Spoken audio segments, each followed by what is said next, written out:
Hey guys, tonight we're stepping into ancient Athens. It's dazzling, golden, intellectual, and more disturbing than your high school history class ever hinted. On the surface, you'll see temples glowing in the sunset, philosophers debating beneath fig trees, an artist chiseling out eternity in marble. But beneath all that grandeur, a shadowy economy fueled by power, control, and flesh. We're not here to judge, just to understand. But brace yourself, because honestly, you probably won't survive this world if you're anything but a privileged free male citizen. And even then, the cultural contradictions might fry your brain a little. So before you get comfortable, take a moment to like the video and subscribe, but only if you genuinely enjoy what I do here. No pressure. Also, drop your city and local time in the comments. I love seeing how far this sleepy little rabbit hole travels. Now, dim the lights, maybe turn on a fan for that soft background hum, and let's ease into tonight's journey together. You're standing at the edge of the Athenian Acropolis in the year 432 BCE, and honestly, it's stunning. Sunlight glints off the freshly built Parthenon, the marble pillars whiter than you imagined, each etched with poldoiched with impossible detail.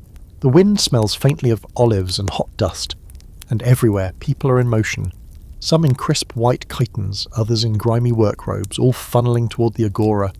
It's loud, chaotic, and, if you listen closely, alive with contradictions. Men dominate the streets.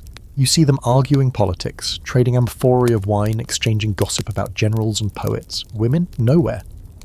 You scan the crowd again. A couple of old crones with baskets, a veiled figure hurrying past the stoa. But that's it. Most women in Athens, you're about to learn, don't get to wander marketplaces or debate ethics over mead. No. Most are locked behind high courtyard walls, invisible, and yet oddly, sex is everywhere.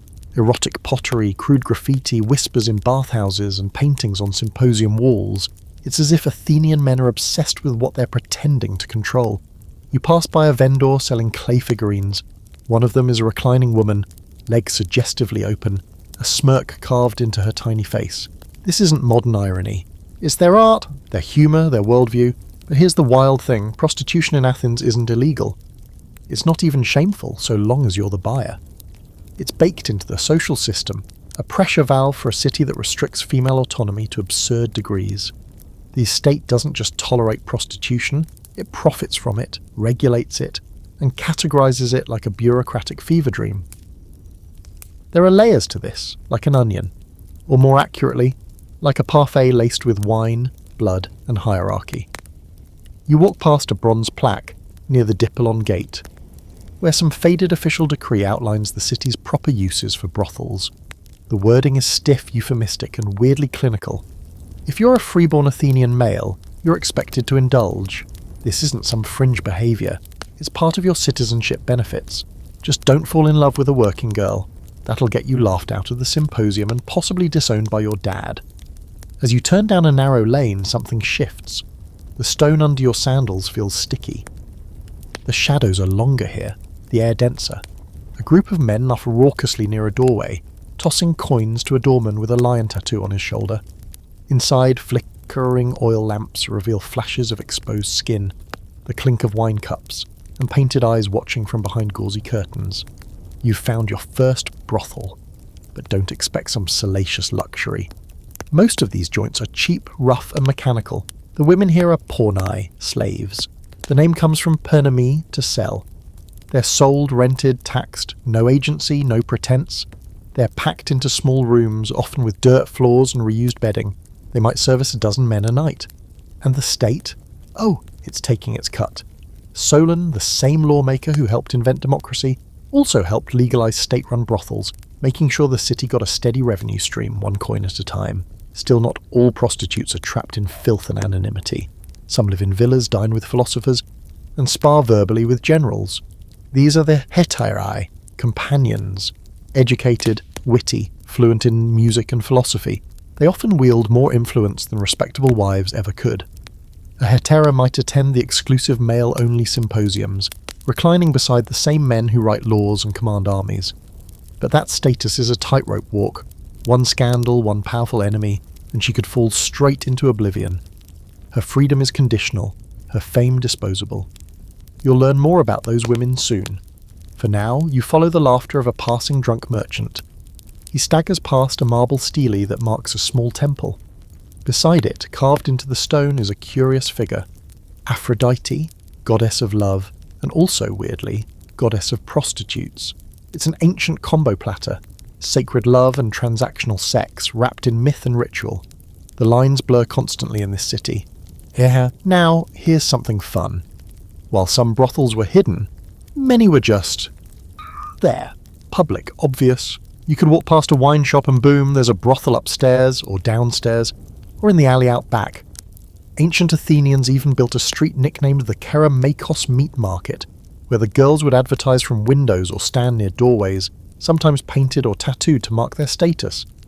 One theory, hotly debated, is that they'd wear specific footwear with words carved into the soles so their footprints would literally advertise, "Follow me." Yeah. Literal foot traffic marketing. Of course, not everyone agrees that these shoes ever existed. Some scholars call it an urban legend of antiquity, maybe a misreading of a comedic play. Others say it absolutely happened, and point to pottery showing sandals with odd markings.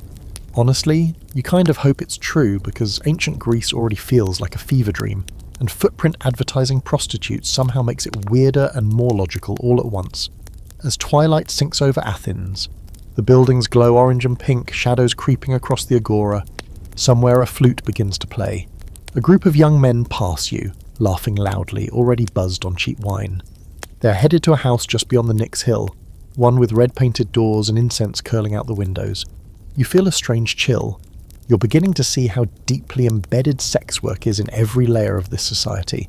It's not just tolerated, it's structured, codified, normalized. And yet, behind every joke, every casual transaction, there's a woman, often enslaved, often scared, often invisible. Tonight, you've only scratched the surface of this system. You haven't even seen the port yet, or the state-owned brothels with hundreds of trafficked girls, or the ones forced to smile through symposiums where politics and lust mix like wine and water. That's for tomorrow. For now, you return to your rented bedroll at the back of a quiet stoa. The wind is soft. The stars are out. And somewhere behind one of those red doors, a girl who doesn't even speak Greek is trying to forget her own name. Morning comes to Athens slowly, like a groggy drunk trying to remember where he left his sandals. You're already awake, tucked under the eaves of a stoa where the stone still holds last night's warmth. The street stirs with the sound of carts creaking and goats bleating as the city stretches its limbs. You wander through the waking city with sleep still in your eyes, but your mind already pulls at a thread from last night. Where are all the women? You squint into the early light as men file into the agora, bantering, haggling, clapping each other's backs. Philosophers cluster in one corner like pigeons around breadcrumbs, already arguing over forms and ethics. Politicians sweep past in clean robes, sandals barely dusty. You take it all in and realise something glaring. It's still mostly men, the women of Athens. They have disappeared again, as if the sun chases them indoors. You wander the back streets, past rows of mud brick homes with high walls and locked doors. Occasionally, a tiny window peeks out covered in latticework or heavy cloth. It's behind those barriers that the women of respectable households live, if live is the right word. Technically they're called gynaikonitis, women's quarters. It sounds like something like a conservatory or atrium, but it's more like a heavily policed domestic cell. Their job? Keep the household running, bear legitimate children, and never ever be seen. You pass one home where the sound of grinding stone hums behind a wall. That's a wife, or a female slave, preparing barley into flour. She'll cook, weave, maybe bathe a child, tasks that keep her permanently off stage. If you're a free Athenian woman, you won't attend school, vote, inherit land, or walk the marketplace alone. You're meant to be modest, silent, invisible. This invisibility is considered virtuous, praised even. The ideal woman, according to the poet Xenophon, is one whose name is never mentioned, neither praised nor criticised. And here's the contradiction slapping you awake. This hyper-controlled invisibility of respectable women is the very reason prostitution becomes not just common, but culturally necessary.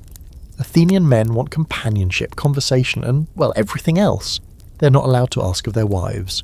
So instead of relaxing the gender rules, the system develops a loophole. Women outside the system, women who aren't bound by citizenship or marriage, women you can pay. which brings you back to the three main tiers of prostitutes: pornai, hetairai, and the grey space in between. Pornai, you remember, are often slaves, cheap, owned, managed by pimps or madams, sometimes by the state itself. Hetairai, though, they're something different. They're the social lubricants of Athenian elite culture. Educated, clever, desirable, and never citizens. That's key. Citizenship means restriction. Non-citizen status means freedom, in a twisted sort of way. And there's another layer to this, a whispered hypocrisy that no one seems to want to name. Many Athenian men who publicly shame prostitutes also rely on them privately. Even Socrates, famed for his moral rigour, was rumoured to spend time with hetairai. Not sexually, supposedly, he preferred talking, but still he didn't avoid them. In fact, he admired Aspasia, the most infamous hetairai of all. She wasn't just a beauty, she ran her own salon, advised statesmen, and may have ghost-written Pericles' most famous speeches, or not. Scholars still argue that one like cats over a fishbone. Was Aspasia a manipulative courtesan, or an intellectual powerhouse? Depends who you ask, or more accurately, which ancient man wrote the version you're reading. You keep walking and end up near the law courts, where a trial is just beginning. You sneak in, ducking behind a stone pillar, and catch the rhythm of the argument. The speaker, a grim-faced man in a sharp himation, is defending himself in a murder case. He killed a man, yes, but the victim had been sleeping with his wife, and according to Athenian law, that's justifiable homicide. Here's the twist. If the wife had merely been a prostitute or even a hetairai, this wouldn't fly. The law only protects the honour of respectable wives, women locked away, traded like cattle in arranged marriages, with no public lives. So let's recap. The wife must remain silent, hidden, and submissive, or risk dishonouring her husband. The prostitute, meanwhile, may talk, joke, even philosophise, but only because she has no legal status. One is invisible and sacred, the other visible and expendable. Either way, neither is free. As the trial wraps up and the crowd disperses, you overhear an old man muttering about how the city's morals are falling apart. In my day, he says, we had real modesty. You want to ask him if a real modesty includes buying sex from teenage slaves in Piraeus, but you don't. The self-delusion is thick enough to paddle through. And speaking of Piraeus, that's where you're heading next. But not just yet. First you pause at a small shrine dedicated to Artemis, goddess of purity. At the base of her statue lies a smear of red petals, coins, and a small bronze dildo. You blink. It's not what you expect, but it fits. Athenian religion doesn't draw neat lines between purity and passion. Aphroditi is honoured in temples and brothels. Artemis is invoked by virgin girls and sometimes by brothel madams seeking protection for their girls. It's all gloriously inconsistent. In fact, there's a fringe belief among some modern scholars, very debated, almost laughably specific, that Artemis may have had her own set of sacred attendants in certain mystery cults. Were they sex workers? Priestesses? Both? It's hard to say. The records are a mix of myth, gossip, and wild speculation. The ancient world doesn't always tell us the truth. It just leaves us broken puzzle pieces and dares us to draw our own lines. Back on the main road, you watch a parade pass. A small religious procession celebrating Dionysus. Wine, fertility, wild behaviour. A flute plays a snaking melody. One of the dancers wears a mask with an enormous, exaggerated phallus. Another flashes the crowd, earning cheers. This isn't a scandal, it's a festival. During Dionysian rites, sexual boundaries loosen and roles invert. For a few days, even the most cloistered women might dance in public, drink too much, flirt too freely. Then it all snaps back to normal, like a hangover that comes with social order. You realise that Athens is a city built on rigid gender roles and the relentless need to break them in secret. Women live hidden lives unless they're paid not to. Men worship virtue while feeding their vices behind red doors. And everyone pretends it's normal because, in a way, it is. As the sun dips lower Owen, casting long shadows on the stone streets, you catch the scent of baking bread and wood smoke. Somewhere a prostitute is finishing her meal before the next client. Somewhere else a wife is praying her husband doesn't bring disease home from the brothel. And everywhere the city hums with contradictions, held together by silence and denial. You walk on, the sky darkening above. You don't know it yet, but tomorrow you'll see the port, and that's where the real nightmares are docked. The road to Piraeus is dusty, crowded and loud. A river of donkeys, carts, shouting traders, and the occasional runaway chicken. You follow the flow, watching the landscape change from refined marble courtyards to storage yards and graffiti-smeared taverns. The air thickens with salt, sweat, and something more pungent. The unmistakable stench of desperation. This is the main artery connecting Athens to its lifeline, the port where wealth pours in and, more quietly, people are bought and sold. By the time you reach the harbour, the sea glows like hammered bronze. Ships creak in their moorings. Sailors bark in Phoenician, Egyptian and broken Greek. You see cargo being unloaded, olive oil, amphorae of wine, fresh fish, but also people. Women and girls wrapped in coarse linens, eyes downcast, chained together in threes. You pause, stomach tight. This isn't the part of the ancient world you imagined in school, is it? Welcome to the darker half of the Athenian economy, human trafficking. And it's not an underground operation. It's out in the open, normalised. Enslaved women arrive in Piraeus from Thrace, Asia Minor, North Africa, anywhere the empire's reach extends. Some were kidnapped in raids, others sold by families deep in debt, and a few deceived by false promises of domestic work. Once here, they're inspected, auctioned, and funneled into brothels like livestock. You follow the trail to one of the state-sanctioned brothels near the water. It's more structured than you expect.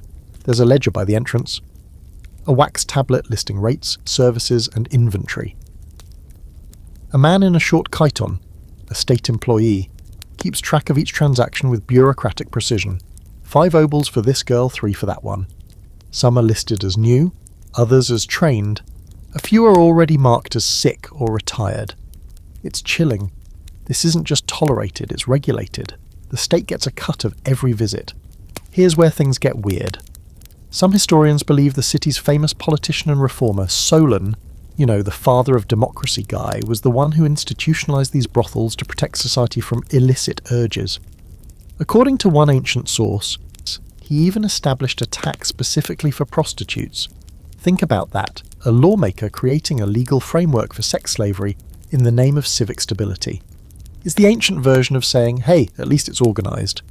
Of course there's debate. Did Solon really do it? Or did later writers blame him to legitimise an already gross system? Scholars go back and forth, often citing contradictory sources. Some say the story's propaganda designed to moralise chaos.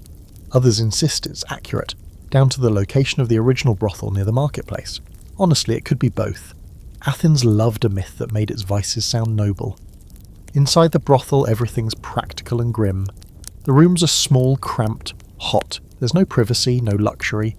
The walls are painted in faded reds and yellows, cheap pigments slapped on like makeup over a bruise. Some girls sit on low stools staring at nothing. One hums softly under her breath, just loud enough to drown out the moans from the next room. You catch a glance from one of them, barely more than a girl. She's too tired to hate you, just numb. You turn away, your skin crawling. There's no moral escape here, no high ground to retreat to. This is Athens, the city of Plato, Sophocles and Pericles, and its cultural brilliance is built in part on bodies like these. Sex work wasn't some fringe industry, it was mainstream, profitable, and quietly essential. You step back outside and find a shady corner near a fish stall to breathe. The vendor, a chatty old man with 3 teeth and a face like sun-baked leather, starts telling you how business booms when the sailors are in. They come in full of coin and appetite, he chuckles. Wine, women, and fish, always in that order. You ask him how girls end up in the brothels. He shrugs. Sometimes they're captured. Sometimes they're born to it. Sometimes they run from worse. Then he points a greasy finger toward a group of teenage boys unloading a ship. That one, his sister got taken last spring. Bad debt. She's up in Keramakos now. You don't ask what he means by taken. You already know. Still, not all sex workers in Piraeus are slaves. Some are technically free women, though that word feels laughable here. These women might rent rooms in the red light district, set their owners' prices, and pay a fee to the local official. They are called independent, but their freedom depends entirely on the goodwill of pimps, port guards, and corrupt magistrates. One wrong move and they're branded, imprisoned, or worse. You overhear 2 women chatting in a doorway, faces lined from too many nights and too little rest. One jokes about an Athenian general who likes to cry after sex. The other laughs, takes a drag from a pipe, and says, They all do, they're just boys in armour. There's a strange power in her voice, cynical, sharp, but it doesn't hide the fatigue. She's not free, just surviving. As you walk the length of the harbour, you notice a temple off to the side, small, tucked between warehouses. It's dedicated to Aphroditi Pandemos, Aphrodite of all the people. Some say her worship here catered specifically to prostitutes and sailors.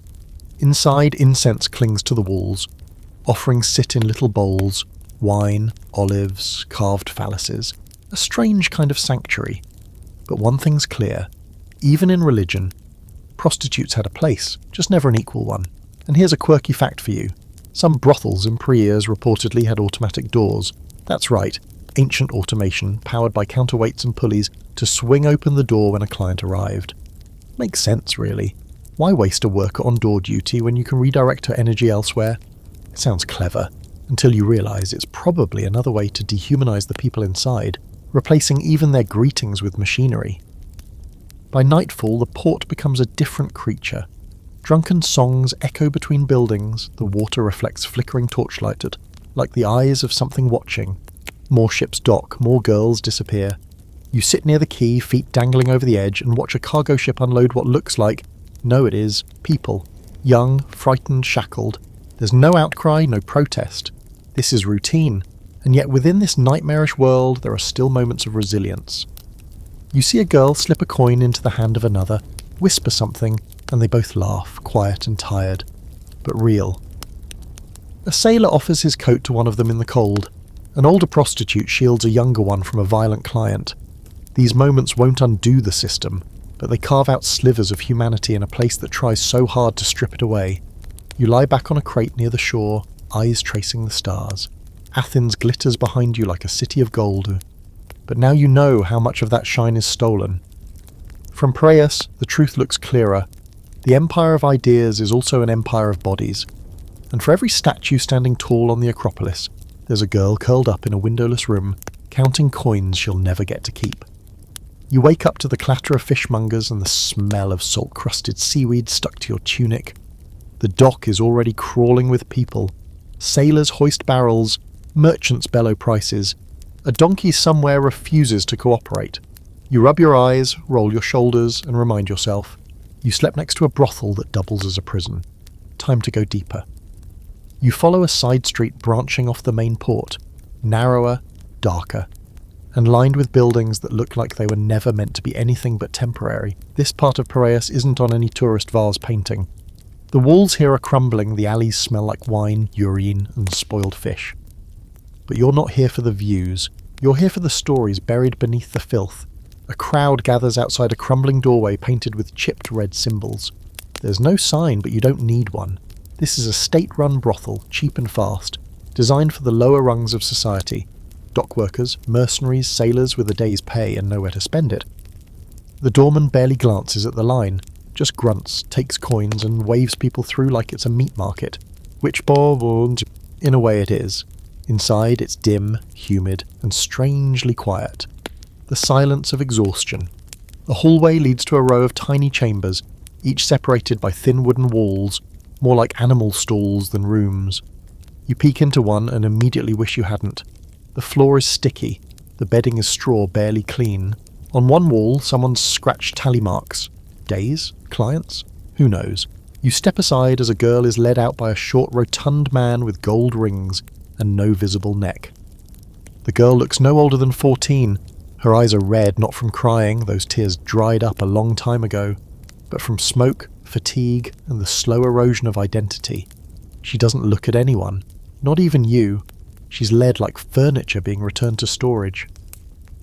The man with the rings mutters something to the doorman. Something about raising prices, demand is high, and the new girl from Thrace is popular. You catch a name, Melita, but you can tell that's not her real one. None of the girls use real names here. It's safer to pretend you're someone else. You watch as men enter and exit with robotic efficiency. Some are drunk, some whistling, some just blank. They pay a small fee, sometimes only a single obol, the price of a cheap loaf of bread. That's how little it costs to buy a body for 15 minutes. You can't tell if the low price makes it more horrifying or less. It just is. And here's something that makes your stomach turn. This place is legal, licensed. taxed. The city of Athens collects revenue from this misery. In fact, they rely on it. A portion of the taxes gathered from brothels like this goes directly to state funds. Some even say, though sources vary, that the revenue helped pay for the walls of Athens. Imagine that. A city literally built on the backs of enslaved girls. Democracy funded by the degradation. You pass another room and spot a crude oil lamp on a shelf. Next to it, a tiny figurine of Aphroditi, worn smooth from handling. It's a desperate thing, a piece of comfort clutched by someone who has no other power left. You wonder if she prays to be freed or just for a gentler client. Maybe she doesn't pray at all anymore. The room next to it has a different decoration. Drawings on the wall done in charcoal. You lean closer. They're simple but strangely elegant.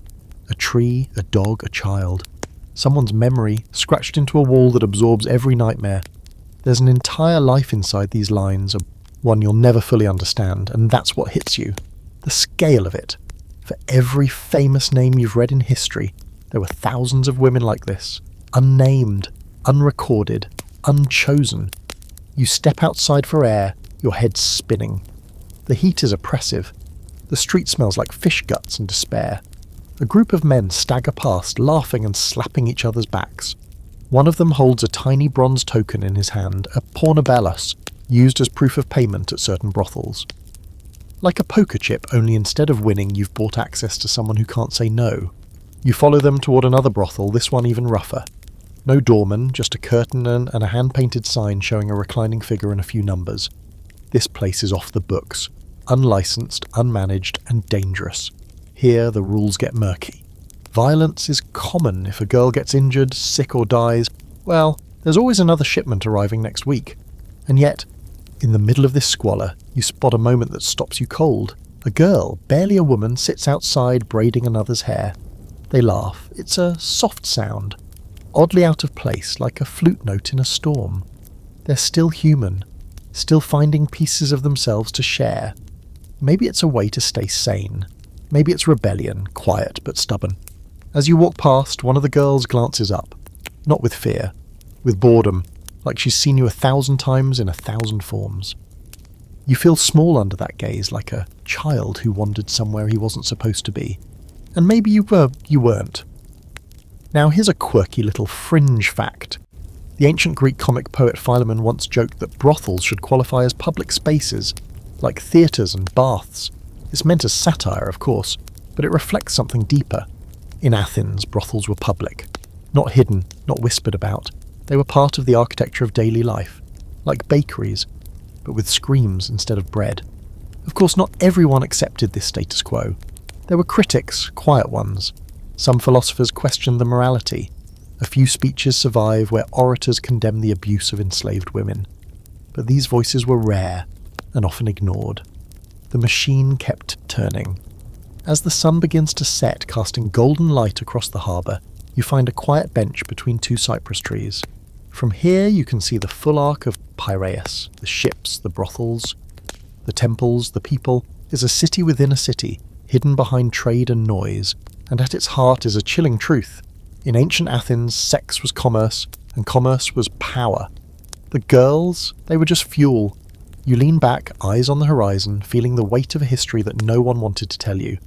Not because it was hidden, but because it was inconvenient. Too raw, too bleak. But you've seen it now, and once you've seen it, you can't unsee it. The deeper you slip into the city's after-hours pulse, the more the lines blur, between work and pleasure, law and chaos, man and animal. Night in Athens doesn't fall like a curtain. It crawls in, slow and sly, slipping between alleyways and settling like smoke into every cracked tile and crooked window. You trail behind a group of men staggering toward the edge of the city. Soldiers, maybe, or mercenaries on leave. Their swords clink against their thighs with every swaying step, but their laughter is light, easy. They're headed somewhere very specific. You follow them out past the Dippelon Gate through a field of weathered gravestones that glimmer pale under the moonlight. Beyond that, in the district of Kerameikos, once known for potters and tombs, something else pulses now. This is where the cheaper brothels squat, clustered together like drunk uncles at a funeral. Windows flicker with lamplight. Curtains flutter. A flute squeals out a drunken melody that trips on its own notes. This is the dockside meat market, and these men are here to feast. They started a place nicknamed the House of the Rope, known not for its decorations but for the city guards who'd literally drag loitering prostitutes back to it with a stained rope soaked in red pigment. The rope would leave a mark on the ground and on anyone it touched. If you were a prostitute not standing in your designated area during business hours, you'd be rounded up, humiliated, fined. The red dye would cling to your clothes and skin for days. You'd be branded as disorderly. It's bureaucracy disguised as shame, and the people enforcing it? Paid public officials. That's Athens for you. Inside the brothel, the air is sharp with vinegar and old incense. A woman sits in the corner, plucking at a lyre like she's punishing it. Another lounges by the door, her eyes scanning the new arrivals. Her dress is torn at the hem, and she wears heavy makeup that's started to smear from the heat. Still she smiles, professionally wearily, the way someone might smile at their own reflection when they're too tired to creep through one of the mercenaries. A bald, beetle-browed man with an Egyptian scarab tattooed on his arm throws down a coin and calls for the young one, and the girl who appears can't be older than 15. Her eyes are dull, her hair pulled back tight, her smile painted on like chipped lacquer. She leads him to the back room as easily as a waiter might seat a guest. No flinch, no delay. It's muscle memory now. Another man, drunker and louder, demands music and wine. He wants entertainment before he chooses. A woman steps forward, tall, dark-eyed, with a low voice that sounds like smoke soaked in honey. She pours him wine, refills his cup, leans in close as she listens to him brag about a campaign in Thrace. You watch the entire act, how she nods at all the right beats, laughs when prompted, tilts her head to flatter his ego. It's a routine, polished and hollow. She's not seducing him, she's managing him. The soldiers get rowdier. One flips a stool. Another tries to climb onto the central table and almost knocks himself unconscious on a ceiling beam. The brothel owner, a thick-set man with a missing ear, barks at them in a mix of threats and jokes. He's not worried. Damage to the building? That's a cost. Damage to the girls? That's replaceable. It's easy to get angry watching this.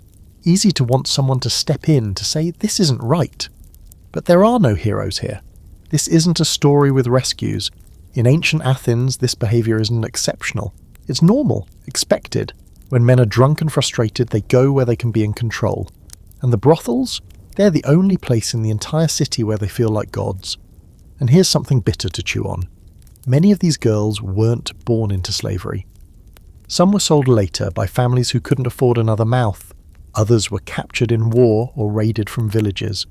A few were born to other prostitutes, inheriting the same fate like a family curse passed down with their first breath. You step outside needing air, only to find more of the same. Laughter. Vomit. Wine spilled into gutters. A woman arguing with a client who refuses to pay. She calls him a donkey-faced coward. He calls her a Thracian pig. A guard appears, takes the man's side without question, and slaps the woman hard enough to knock her against the wall. She doesn't fight back, she just straightens her dress, swallows her anger, and walks back inside. She knows how the system works. Now, Symbolism. Here's a quirky detail you might not expect. Some brothels had very specific niches, like the ones near the Tanners district, where the air always smelled like leather and ammonia. Workers there had odd tastes. Some demanded women with rough hands. Others wanted women who pretended to be silent or blind. A few brothels catered to these kinks like specialised as bakeries. Want a girl who limps? A girl who pretends she doesn't speak Greek? There's a place for that. Somewhere always there's a place. Of course, not all historians agree on how widespread or specialised these preferences really were. Some argue that ancient writers exaggerated the extremes to make a point or to titillate. Others believe the stories reflect real practices, especially in districts that served foreign traders and mercenaries with their own cultural scripts. As with everything in ancient sex work, the truth is slippery, hidden in gossip, pottery shards, and speeches written by men who never set foot in these places. Or so they claimed. The soldiers eventually stumble out, louder now, talking over each other, bragging, slurring. One tries to sing. The tall woman who poured the wine watches them go with a blank face. But once the last footstep fades, she lets out a breath, pinches the bridge of her nose, and mutters something in a language you don't recognise. Then she goes back inside. There's another wave coming. You walk further, deeper into the district, where the flicker of lamps grows thinner and the silence thickens. Here, Brothels give way to makeshift dens, half-shuttered homes where women rent out corners of rooms, sometimes even blankets under porticos. No managers, no doors, just exposure. A girl sits under an archway, arms wrapped around her knees. She might be asleep, or drunk, or gone in that way you can't name. Her bare feet are bruised. One ankle is swollen. There's a smear of blood near her heel, drying slowly on the stone. You leave a coin near her hand, knowing it won't fix anything, but you leave it anyway. Athens is asleep now, or pretending to be. But beneath the lullaby of crickets and wind, you can still hear it. The creak of beds, the splash of wine, the sighs and cries muffled by walls no thicker than your arm. This city never really rests.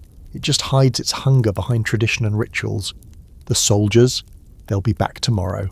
The girls, they'll still be here, some older, some gone, some replaced.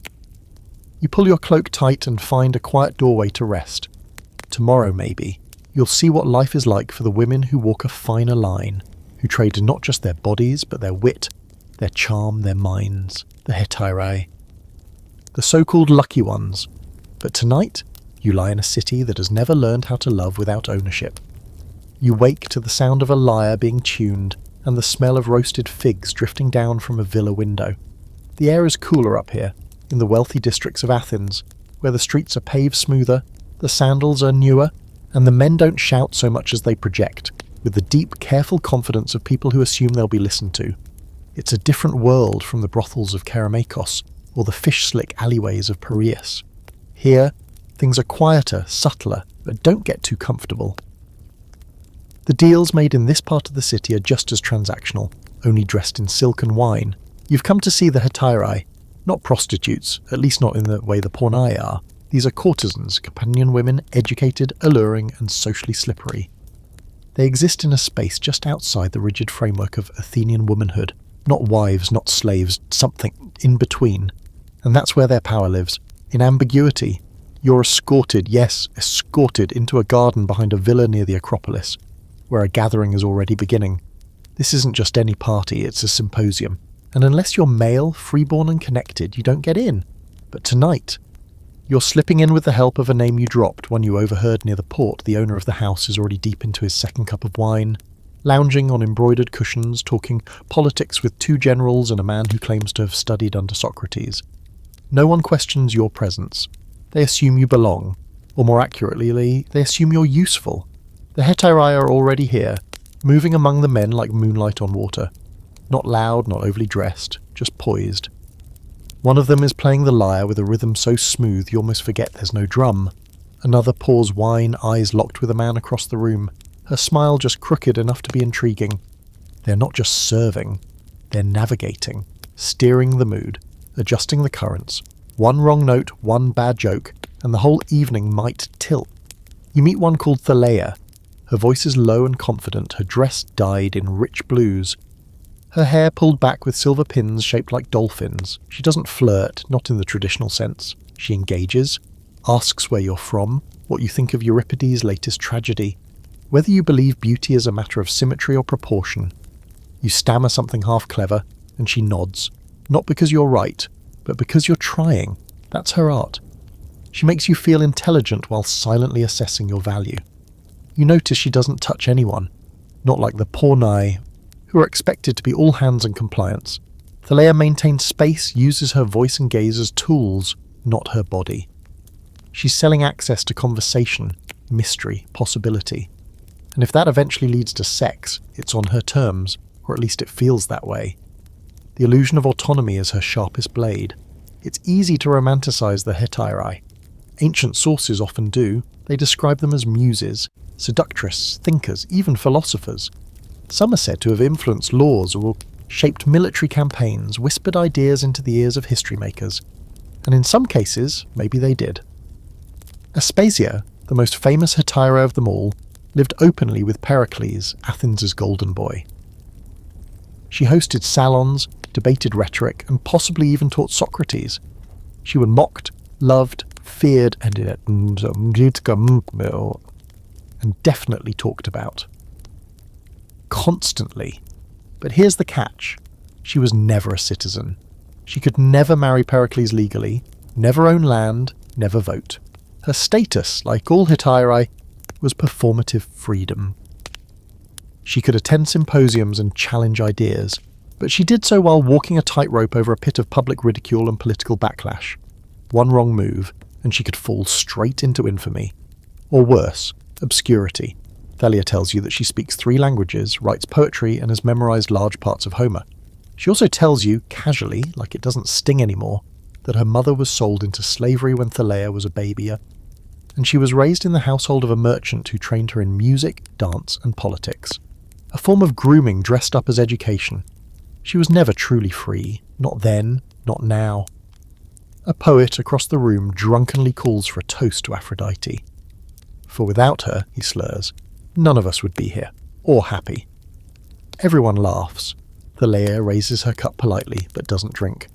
Her eyes flick toward a younger girl standing by the doorway, maybe 16, nervously adjusting her belt. Thalia excuses herself and walks over to the girl, whispering something that steadies her shoulders. You don't know what was said, but the gesture echoes louder than any speech. Here's a lesser-known detail. In Athens, hetairai could sometimes become wealthy, manage their own households, buy slaves, even retire. One fragment tells of a woman named Nanion who later ran her own school for courtesans. But these stories are rare. Most hetairai faded into obscurity when their looks waned or their patrons died. Some were quietly resold into lower-tier brothels. Others disappeared entirely. Beauty bought time but never security. And the scholarly debates? Oh, they're endless. Some argue hetairai were feminist icons, pushing back against a rigid system with wit and charm. Others say that's modern romanticising, and at the end of the day, they were still functioning within a deeply exploitative structure. Were they empowered, trapped, resilient, manipulative? The answer is probably all of the above, tangled together like ivy around a crumbling column. By the 3rd round of wine, the symposium has shifted tone. The debates are louder, the jokes darker, the body language sloppier. One man starts singing about the 5 types of women, and everyone laughs a little too hard. You glance over and see Thalia watching the room with her eyes that look ancient, not tired, just aware. She's reading every gesture, planning every move. She knows how this ends, and so do you. When you leave, the air outside feels cool, sobering. You walk back toward the city centre under a sky full of indifferent stars. The path is quiet, except for the clink of sandals and the distant bark of a dog. You think of Thalia's careful hands on the lyre strings, of Aspasia's sharp mind behind the veil of scandal, of that younger girl with the trembling fingers. They're not just survivors.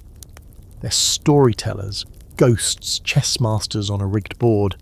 But even chess masters get tired. You reach your stoa, wrap your cloak tighter, and lie back on the stone. The garden party echoes in your mind, wine, words, laughter, and somewhere beneath it all, the sound of a woman tuning her lyre and waiting to be heard. The morning haze in Athens feels heavier today, thick with the scent of damp limestone and last night's wine still evaporating from the city's pores. You walk slower now. Maybe it's fatigue, or maybe it's that creeping weight of knowing too much. Everywhere you look, the faces of women, those who smile, those who stare blankly, those who avoid your gaze entirely, seem more vivid now, impossible to ignore. But today, you've got one name in your mind, a name that refuses to sit quietly in the footnotes of history. Aspasia. You've heard her name whispered in side conversations and shouted in comedy plays, used as both insult and compliment. But who was she really? A high-class prostitute? A philosopher's muse? A political puppet master? Depends who you ask, or more importantly, which dead man wrote the version you're reading. You're walking through the bustling district near the Pnyx, where political assemblies roar and philosophies collide. Somewhere beneath the dusty hum of street chatter, you pick up a conversation about Aspasia. 2 men, one young, one greying and self-satisfied, are debating whether she should be banned from the agora for corrupting Athenian morals. The older one calls to her that foreign temptress. The younger one chuckles, then quotes her. Not Plato, not Pericles, her. The irony is thicker than olive paste. You keep walking. Eventually you reach a modest but well-kept home tucked behind an olive grove. According to half-reliable maps and even less reliable rumours, this was once her residence, shared openly with the Pericles, Athens' golden boy of statesmanship. They never married, not legally. She was a metic, a non-citizen, and the law forbade such unions. But still, she was his partner, mother of his son, and, allegedly, the editor of his most famous speeches. You're not here for marble busts or gilded mosaics. You're here to feel the dust between your fingers. To imagine what kind of power a woman must wield to be feared in a city designed to ignore her entirely. And Aspasia was feared, not because she was loud, though she could be, not because she was beautiful, though sources say she was.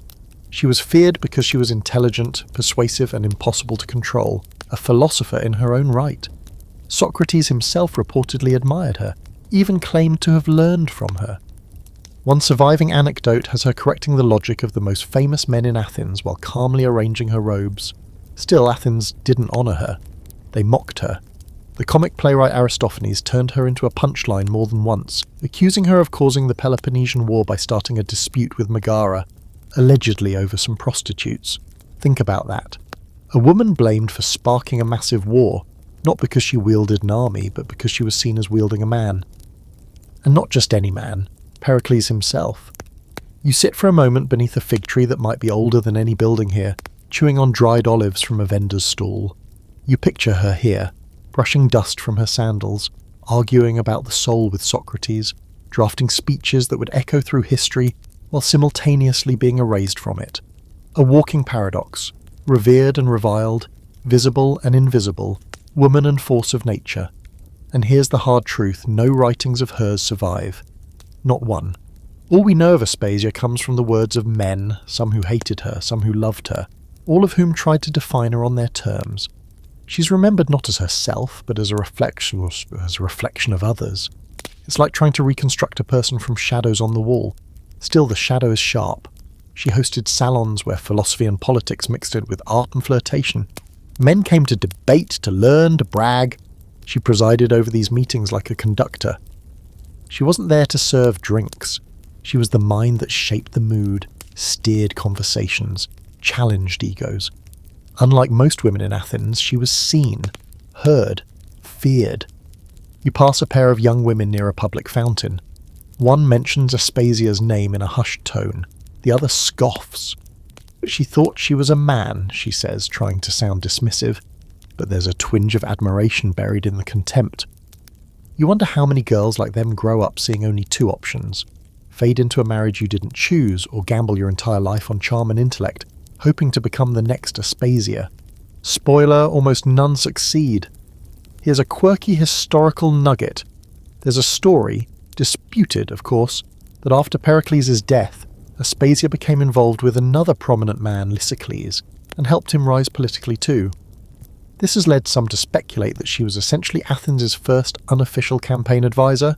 Others say she was just latching onto the next power source. Either way, she wasn't done when Pericles died. She wasn't the kind to vanish quietly. But what happened to her in the end? Nobody's sure. Some say she retired. Others say she faded into obscurity. No tomb has been definitively identified. No statue, no lasting inscription. Just that name ricocheting through literature and legend. Usually accompanied by a shrug or a sneer. Scholars argue about her legacy with the same energy people argue about whether pop stars are artists or products. Some claim she was a proto-feminist, breaking through a glass ceiling that barely existed. Others say she was simply a smart courtesan, who knew how to keep the right men wrapped around her finger. The truth is, we'll never know. What we do know is that she terrified a city run by men who didn't believe women should speak in public. And she did it anyway. As the day fades, you walk past a small shrine tucked into a stone wall, with offerings left at its base. Coins, bits of ribbon, even a wax tablet inscribed with a few hopeful lines of poetry. The inscription says it's for a woman of wisdom. It doesn't name her. Maybe it doesn't need to. Maybe that's what Aspasia is now, not a person, but a symbol for every woman who lived too loudly for her time. You sit again in the grass above the city. The lights of the agora flickering below like fireflies. You think about how history treats powerful women, not kindly, not fairly, but sometimes not completely. Sometimes their names slip through the cracks, impossible to crush, still whispered, still misunderstood, still haunting. And somewhere out there, beyond the edge of the records, Aspasia might be smiling because, after everything they did to silence her, you're still talking about her. You find yourself in the agora at mid-morning of she, when the stone pavement is already warm beneath your feet and the market hums with the business of daily life. It's the nerve centre of Athens, this place, teeming with philosophers, merchants, beggars, actors, pickpockets, priests. Ideas get traded here right alongside barley and fish guts. But today, your focus isn't on the debates happening under colonnades or the smell of fresh thyme rising from the spice stalls. You're watching a crowd form near a low platform, the kind used for auctions. Not of olives, not amphorae, people. You edge closer, the buzz of voices thickening. Men are gathered in a loose half circle, most with hands behind their backs, eyes evaluating, calculating. On the platform, a young girl stands barefoot, knees pressed tightly together. She's no older than 12, wearing a short chiton that doesn't reach her knees. Her hair is braided simply, her gaze fixed somewhere in the distance, trying not to blink too much. There's a faint mark on her arm, maybe a bruise, maybe a brand. The auctioneer is already deep into his pitch, praising her teeth, her youth, her docility. He claims she's from Thrace or maybe Phrygia, he's not certain. Doesn't speak Greek yet, he says with a chuckle, but she'll learn. They all do. A man in a purple-trimmed himation snorts and raises 2 fingers. The bidding begins. You don't breathe. You don't move. This isn't history tucked into the footnotes. This is now real, raw and practiced. You watch as the girl is sold for less than the price of a donkey, handed over like a loaf of bread. No paperwork, no ceremony. She's led away by the arm, stumbling slightly as her new owner talks over her head to his companion, already discussing which house to place her in. And that's just the start. Next comes a taller girl, maybe 16, with wider hips and better Greek. The auctioneer boasts that she's broken in, a phrase that burns as it lands. She's marked as a house slave, but the look in her eyes, disconnected, too calm, is one you've started to recognise. She's already been sold before. She knows how this goes. You wonder how many girls pass through this platform every week. Dozens? Hundreds? It depends on the season, the wars, the demand. During boom times, slave traders make a killing. During lean years, even local families sell their daughters to clear debts. You hear whispers that it's become so normalised. Some families treat it like a job opportunity. A nice home in Athens, they say. Regular meals, even training. As if being trained in this context is anything but soul-eroding. One of the men beside you casually mentions a new brothel opening up in Piraeus. They'll want fresh faces, he says, as if ordering fish. Especially young ones. The foreigners prefer them scared. You glance at him, but he's already moved on to examining the next girl, blonde, pale-skinned, trembling. No older than your cousin. No older than you were when you first started caring about how the world works. And here's the messed up twist. The auction is entirely legal. The government gets a cut, it's taxed, regulated, even recorded in some dusty official ledger. No one's hiding this. No one's even pretending to be embarrassed. This is business. Occasionally a higher class girl is brought out, one labelled as suitable for companionship, which is the euphemism used when they mean hetairai material. Educated, attractive, pliable. These girls fetch higher prices, especially if they've been taught to sing, play lyre, or recite Homer without an accent. Their paths lead to villas and symposiums, not dockside cages, but don't mistake that for kindness. It's just a different flavour of ownership. Some scholars argue the market wasn't always this ruthless. That earlier Athenian society had stricter regulations on slave treatment, or that certain sanctuaries allowed for some kind of appeal or asylum, but others scoff at that. Even if protections existed, they were barely enforced, especially for foreign girls. In the end, it was all about supply and demand, and in a city full of men with rigid views of marriage and terrifying appetites for control, the demand was never in short supply. You watch as one girl, maybe out of instinct, maybe out of raw fear, tries to run. She bolts off the platform, slipping past the stunned auctioneer and ducking between 2 guards. For a second, the crowd freezes. Hope flares. But then, a man grabs her roughly by the hair, yanks her to the ground and drags her back, face down, in the dust. She doesn't scream, she doesn't fight, just goes limp. The auctioneer doesn't miss a beat. This one's spirited, he says with a grin, but give her a week. The men laugh. You want to scream? You want to punch someone? Instead, you turn away, bile climbing up your throat. The city hums on, indifferent. You drift from the auction platform in a daze, legs moving automatically toward the outskirts of the agora. There, under the shade of an old plane tree, you find a smaller crowd gathered around a woman holding up what looks like a small wax tablet. She's reciting something, a poem. Her voice is clear, rhythmic, hypnotic, a love story, or maybe a prayer. For a moment, you forget where you are, then you realise she's not free either. She's advertising herself, offering poetry for sale, but also company. She's older, maybe 30, dressed in a worn but neat robe. Her eyes meet yours. They're tired but sharp, not beaten, not yet. You leave a coin at her feet and walk on, the words of her poem echoing behind you like a ghost trying to hitch a ride. And here's a strange, debated fragment for you. Some ancient records hint at a rare practice where enslaved prostitutes could, if they saved enough money, buy their own freedom. It wasn't common, it wasn't easy, but it happened. One stone inscription tells of a girl who earned enough over 10 years to purchase her liberty, only to be taxed for it and later re-enslaved by a different owner. Freedom in this world was often temporary. A brief gasp before the water closed over your head again. The sun is higher now, casting sharper shadows. The auction is winding down, but the consequences ripple outward. Somewhere in the city, a girl is being bathed and perfumed for her first night. Somewhere else, another is scrubbing a floor, waiting for her name to be called. They'll be forgotten by history, names lost, stories dissolved into silence. But you remember. And as you sit near the edge of the agora, watching life go on as if nothing happened, you realise something bitter and true. Athens, the gleaming city of intellect, democracy and progress, was always built on stolen lives. And the market, whether it sold olives or children, never really closed.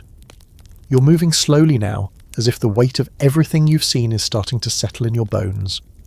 The city hasn't changed, not in any visible way. The agora still pulses with chatter. The temples still glint in the sun like invitations to something holier than this world offers. And the street vendors still shout about honey cakes like they're announcing miracles. But you've changed. You're starting to see the cracks in the marble. And today you're going inside one of the strangest and most telling institutions in Athens, a state-run brothel. Yes, you heard that right. Not a shady backroom operation. Not some rogue businessman exploiting the gaps in the law. This place is on the books. An officially sanctioned and taxed enterprise, managed by public officials and designed, in theory, to keep the citizens happy, the streets orderly, and the appetites of Athenian men properly drained. You find the entrance off a busy street near the edge of the Keramikos district. It's nothing fancy. A squat two-storey building with faded paint and the faint odour of burning oil and unwashed bodies wafting out from the doorway. Above the entrance is a small sign, not a name, not a symbol, just the going rate, 1 obol. So low it feels insulting even before you step inside. The first thing you notice is the noise, not moaning or laughter or even conversation, just movement. A low rustle of bodies, footsteps, breathing. The quiet rhythm of a place running like a machine. A woman passes by carrying a bucket. Another is lighting a lamp with a practiced flick of her fingers. Neither of them looks at you. The interior is laid out like a barracks. Rooms line the sides of a narrow hall, each with thin partitions and simple curtains. There's no privacy, no locks, each space is the same. A straw mattress, a wooden stool and a jar of cheap perfume. The floors are damp. The smell is impossible to describe, like sweat and mould and regret all stewing together in a shallow bowl. You stop near one doorway and catch a glimpse of a girl sitting cross-legged on the bed, folding a piece of cloth with methodical precision. She can't be more than 17. Her skin is pale, hair dark, eyes unfocused. She folds, refolds, smooths the edges, then starts again. A man brushes past you, tosses a coin on the stool and pulls the curtain closed behind him. The coin clinks against the wood. The cloth falls from her lap. She doesn't say a word. You're told that the women here are all property of the state, enslaved, most of them, though some may be born into it, inherited from mothers who never escaped. Others arrive as punishment, debtors, runaways, or even free women accused of crimes and given the choice between imprisonment or prostitution. And here's the dark kicker. The money they earn doesn't go to them. It goes to the city treasury. Some historians claim that the profits from these brothels were used for public works, roads, fountains, maybe even temple repairs. You can almost imagine the public debates. Should we install a new aqueduct or open another brothel? And really it's not a joke. A fragment from an ancient orator suggests that Solon, Athens' famous lawgiver, not only legalised prostitution but intentionally made it accessible to all citizens to maintain public morals. Affordable vice to protect virtue. You know, civic budgeting. Of course, scholars argue about whether Solon truly supported state-run brothels, or if later writers just pinned it on him for convenience. Either way, the institution existed, and people used it, a lot. You move to the central chamber, a wide room where the girls wait between clients. It's not a lounge, no wine, no laughter, no philosophical debates, just silence. A few women rest their heads against the wall. One scratches her ankle, another is brushing out her hair with a broken comb. It's the stillness that gets you. Like everyone's holding their breath, waiting for the next knock. And here's something that stays with you. One of the girls is muttering under her breath, barely audible. You lean in and realise she's repeating the same phrase in a language you don't understand, over and over. A prayer? A mantra? A memory? It's hard to know, but the rhythm is hypnotic. It's the only thing that sounds like hope in this place. You step into the rear courtyard, where sunlight cuts across the ground in harsh rectangles. There's a trough for water, a few old cushions, and a cat that blinks at you lazily, before disappearing through a hole in the wall. One of the workers, a woman older than the rest, maybe in her 40s, sits sharpening a knife. Not for protection, for peeling vegetables. She's been here for decades, you're told. Knows the place better than anyone. She gives you a once-over and says flatly, "They think we're ghosts, but ghosts can't feel pain." You sit with her for a while, not talking, just listening. She tells you that the girls here come and go, some die, some are sold. Some get lucky and are taken in by a patron who keeps them as a private mistress, until they're too old, and then they come back. It's a circle, she says, slicing through a turnip with surgical precision. The men go out and fight wars, the girls just fight to stay human. There's one final detail she offers that chills you more than anything else. Some of the girls, she says, leave behind carvings, little symbols scratched into the walls of their rooms. Not names, not words, just marks. A flower, a handprint, a crescent moon. Tiny things to say I was here, I mattered. The city may not remember them, but the stone might. You leave the brothel with that image burned into your mind. A scratched flower on a crumbling wall. A private rebellion against being forgotten. The streets outside feel louder, brighter, almost offensive. You pass a group of young men laughing about last night's escapades, slapping each other on the back. They pass you without a glance, already planning their next visit. And you wonder, how many men walked into that building thinking they were just fulfilling a biological need? How many told themselves it was normal, expected, even honourable? How many brought gifts? How many brought shame? Athens prides itself on being the cradle of Western civilization, the birthplace of reason, democracy and art. But here, behind the rational debates and marble statues, is a city quietly devouring the people it deems expendable. And the worst part, it calls it justice. It calls it order. You find a quiet corner beneath a fig tree, sit down and try to slow your breathing. Somewhere nearby a rooster crows, a bell rings, life continues. But for the girls inside that brothel, time stands still, every hour the same, every face forgettable, every moment owned by someone else. You close your eyes and try to forget what you've seen, but you won't. You return to the main streets of Athens in a daze, not quite ready to engage with the bustling energy around you. The sun is high, casting sharp-edged shadows under the porticos, and everywhere people are moving with purpose, shopping, arguing, walking dogs that look like they've been around since the Trojan War. But something's off, not in the city, in you. The brothel's still clinging to your skin like soot. And then, as if the city can read your thoughts, a scent hits your nose. Something sharp, sweet, familiar, scented oil. It comes from a stall nestled between a fishmonger and a pottery shop. Glass bottles glint in the light, filled with amber, rose, saffron, and something darker, maybe myrrh. The seller is a woman with a voice like silk and knives, demonstrating how a few drops of oil applied to the wrist can change everything. She dabs a bit behind her ear and raises her eyebrows as a passing man immediately slows his pace. He doesn't even realise he's turning his head. You buy nothing, but the smell stays with you as you keep walking, and suddenly you start noticing it everywhere, on passers-by, in the folds of tunics, lingering in the air near brothel doors and wine shops. Scent in this city is a kind of advertisement. It says you're worth noticing. You're open for business. You're selling something. In ancient Athens, perfume isn't just for the wealthy, it's layered into social customs, rituals, even sex work. Prostitutes, especially those in brothels, were often drenched in perfume, not as a luxury, but as a branding tool. You'd walk into a room and smell them before you saw them. It was meant to entice, to lure, but also to distinguish them from respectable women, who wore little to no fragrance. The scent was both mask and marker, a neon sign in oil form. Of course, this leads you to the next cruel twist. Because while perfume was used to attract clients, it was also used as evidence of shame. If a woman smelled too good, men would joke she was selling something. Smelling nice became suspicious.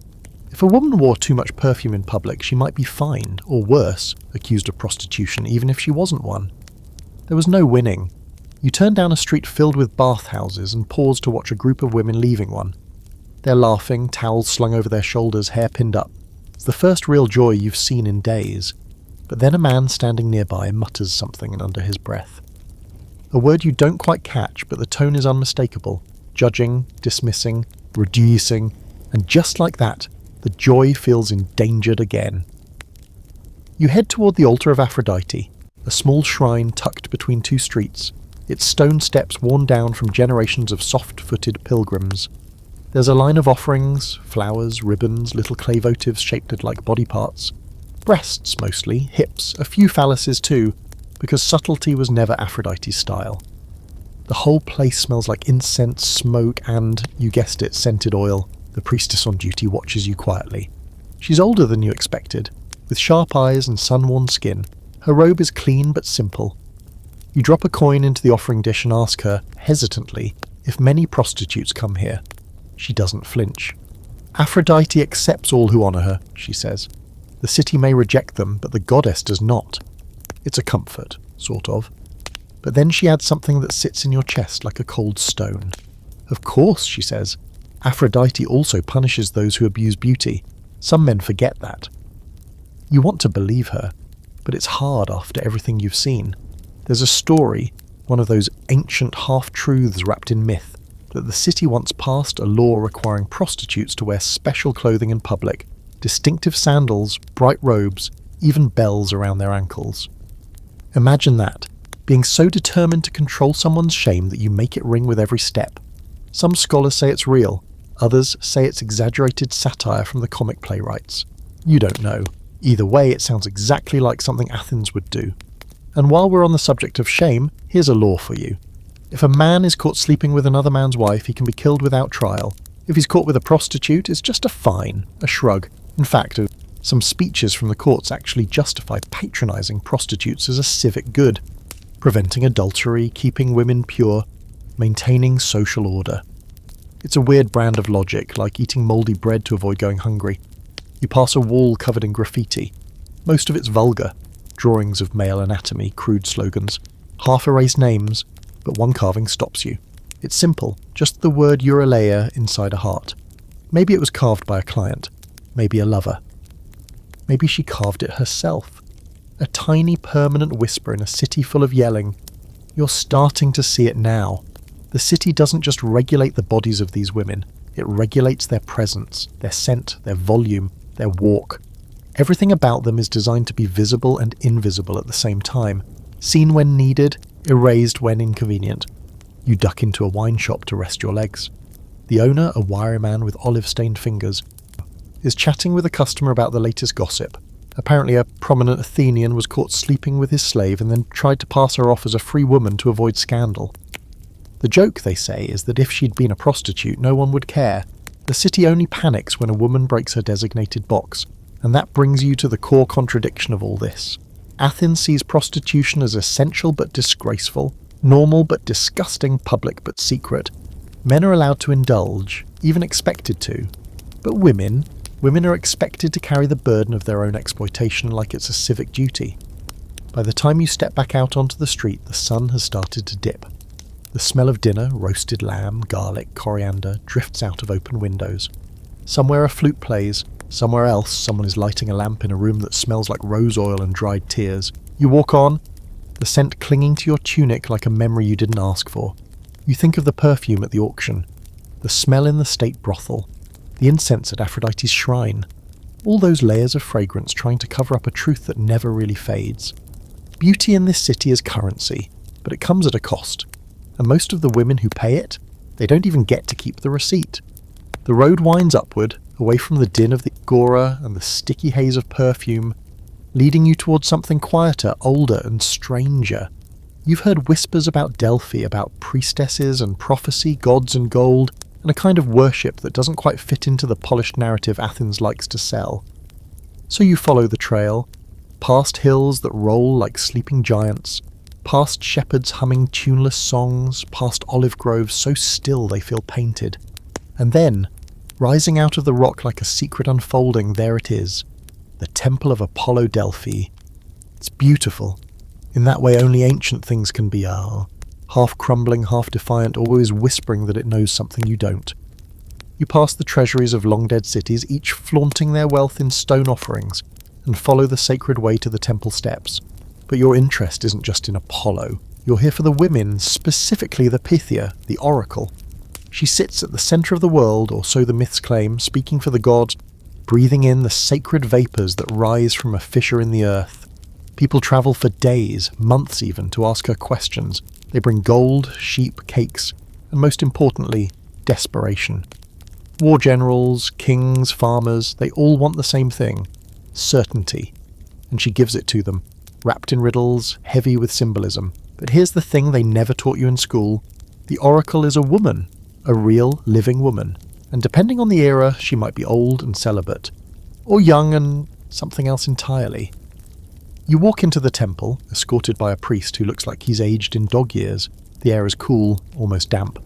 The smell is mineral and incense, with an undercurrent of something sour. Maybe the chasm itself, maybe your nerves. You don't get to see the Pythia, not directly. She's behind a veil, seated on a tripod, chanting. The sound is rhythmic, slow, like someone trying to hold a note and a secret at the same time. The priest translates, or claims to. It's hard to tell how much is divine inspiration and how much is political scripting. You ask a question, something harmless, vague. Will Athens flourish? The priest tilts his head, listens, then recites something about an olive tree blooming on the bones of the past. Sure, okay. But behind the theatre, you're thinking about the woman herself, about what it means to be a voice for the gods in a world that doesn't even let women vote. The oracle is revered, yes, but also isolated. Controlled. Her words are sacred, but her life heavily managed. She's housed by the male priests. Her access to the world outside the temple is limited. Her power is conditional, and depending on the century, the role of the oracle has changed drastically. In earlier times, the Pythia was often a young virgin, chosen specifically for her beauty and purity. But after rumours, some say real, others say propaganda, of her being taken advantage of by powerful men, the priesthood began choosing older women instead. They dressed them like virgins, but the message was clear. This is sacred, not sensual. Translation, stop treating our prophet like a prostitute. But that line, the one between priestess and prostitute, was never clear in ancient Greece, especially in places like Corinth, or in parts of Delphi, where temple prostitution, yes, the literal sacred selling of the sex, was rumoured to be part of the ritual practice. Some say it was symbolic, others say literal. Some say it was rare, others say it was institutional. Scholars still argue about it over stale coffee and too many scrolls. There's one particularly spicy account by the historian Herodotus, grain of salt always, describing the practice of hieroduloi, or sacred servants, who may have offered sex as a religious act. According to this theory, certain temples, especially those devoted to Aphroditi, employed women, and sometimes men, to engage in ritual intercourse with worshippers. The goal wasn't pleasure, it was devotion, fertility, communion with the divine. Or that's what they said. Functionally, it blurred the line between worship and exploitation beyond recognition. Delphi, though not primarily associated with Aphrodite, wasn't immune to the rumours. And while most modern historians caution against taking those claims too literally, there's enough smoke to suggest at least a few small fires. Was sex ever traded in these sacred walls? Maybe not openly, but power was. And power in this world almost always comes wrapped in gendered expectations. You step out of the temple and follow a stone path that winds toward a smaller shrine, one less guarded, less watched. You find two women sitting on the steps, both dressed in faded robes, their hair pinned back in messy buns. They're not priestesses, not anymore. You sit nearby, pretending to adjust your sandal and listen. One of them, voice low and dry, says, "She screamed again today, said the god was burning her tongue." The other nods. They'll say it was ecstasy, it was a seizure. They talk like nurses, like survivors, like women who've seen too much and are now expected to forget. They mention herbs, vapour, laurel leaves, and something else. An underground room sealed during the off-season. It's hard to piece together, but the image is unmistakable. A woman, placed on a seat above a crack in the earth, inhaling gas and being told she is divine, whether she believes it or not. And it hits you. Even sacred women in this world are still used. Whether by priests who need an answer, by politicians who want a convenient prophecy, or by commoners desperate for hope, the oracle isn't free. She's trapped in mythology, in ritual, in everyone else's projections. She's divine when it suits them, disposable when it doesn't. As you leave Delphi, the mountain air feels sharper, cleaner, but you carry something heavy with you. Not sadness exactly, not anger either. Just a sense of how thoroughly this world wraps women in roles they didn't choose. Priestess, prostitute, prophet, pleasure, purity, all blurred into one exhausting costume. You pass a group of travellers heading toward the temple, hopeful expressions on their faces, clutching tiny offerings. One of them, a young man with dirt under his fingernails, whispers that he's going to ask the oracle about marriage, whether the girl he loves will say yes. He looks terrified. He looks hopeful. He looks like he still believes in answers. And maybe that's the cruelest thing. The oracle will give him something, a riddle, a poem, a cryptic promise. But behind the curtain, behind the incense and ceremony, a woman will whisper those words, half-drugged, barely seen. You descend the hill in silence, the temple shrinking behind you. The wind picks up, carrying a scent of laurel, ash, and faintly oil. Always the oil. Back in Athens, the sun hangs low and heavy, casting long shadows across the Acropolis. The marble glows like bone, and the streets buzz with the slow unravelling of another day. Merchants packing up, donkeys grunting, boys skipping stones in dried-out gutters. You're lingering at the edge of a small public square where men are gathered around a tax collector's table, arguing over grain weights and shipment duties. It's loud, boring and aggressively male, until someone mutters something about the pornikon telos, and your ears perk up. That phrase, it means the sex tax, a literal state-imposed tax on prostitution. You sidle closer to the table, pretending to study a chipped amphora, while your brain goes full eavesdrop mode. One of the men, a greasy-haired clerk with ink-stained fingers, complains that collections are down this quarter. The brothel on the west side closed, he says. Too many sick girls. They couldn't keep up. Another responds, half laughing, "Just raise the rates. You know they'll pay. No one wants to go home to their wife." You have to steady yourself against a pillar. The pornikon telos wasn't just some random fee. It was a well-oiled part of the Athenian budget, designed to ensure that the state profited off every transaction of flesh right down to the last obol. Every prostitute, pimp, madam and brothel owner owed the state a cut like a grotesque franchise fee. And while there were other taxes on olive oil, wine, foreign merchants, none were quite as cynically effective. Sex, after all, never went out of season. You walk through the neighbourhood known for its clusters of entertainment houses, a cleaner word than brothels, but everyone knows what they are. Outside one, you spot a scribbled list nailed to the wall. Names, numbers, dates. It's not in code, it's a tax record, listing the girls, the days they worked, and what they earned.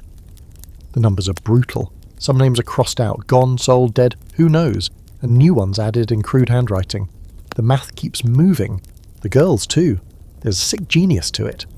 The state, by taxing the brothels, could fund its own infrastructure. Roads, temples, even naval expeditions. There's an old, likely exaggerated legend that the great walls of Athens, those thick, proud fortifications, were built with tax money collected from prostitutes. Imagine that. Men marching off to war, protected by walls literally paid for with the suffering of enslaved girls. Every brick mortared with someone else's silence. You turn into a quieter street, and there you see a small booth where a man, slouched, half asleep, is stamping clay tokens. A passerby drops a coin on the table and gets a token in return. You ask what it's for, feigning the kind of casual ignorance that keeps you from being chased away. "Prepaid visit," the man says without looking up. You show it at the door, faster than counting change out when your pants are already off. The token system was meant to standardize everything. Tokens with Aphroditi's symbol, or crude carvings of the services offered, were used in some brothels like ancient coupons. You pay in advance, get your token, hand it to the girl, or more likely the madam, and go on your way. It's all so transactional, so numbingly efficient, like a meat counter with less dignity. You can't stop thinking about how the girls themselves must have felt, watching clients pay taxes on their bodies as if they were grain or marble. And knowing none of that money ever reached them, they were assets, not workers, not even people, just profit centres. As you walk, you overhear an older man bragging to a group of younger ones about how he discovered a girl before she was taxed. They hadn't registered her yet, he says smug, so I got a night for free. After that, she was too expensive. The boys laugh, all nodding like this is good business sense. This is the part the textbooks tend to skip. Athens, the birthplace of democracy, philosophy, theatre, also pioneered the monetization of sex in ways that would make modern corporations take notes. There's an argument to be made that the system protected some women from harsher fates by legalizing their trade. You've read those defenses, but walking these streets, breathing this air, watching lives be counted in coins and token stubs, you start to see through that illusion. And it's not just the brothel girls being taxed. Hetairai too were often expected to pay fees, bribes, or protection money to officials. Even the most successful courtesans lived under constant threat of reclassification, being declared pornae and taxed accordingly.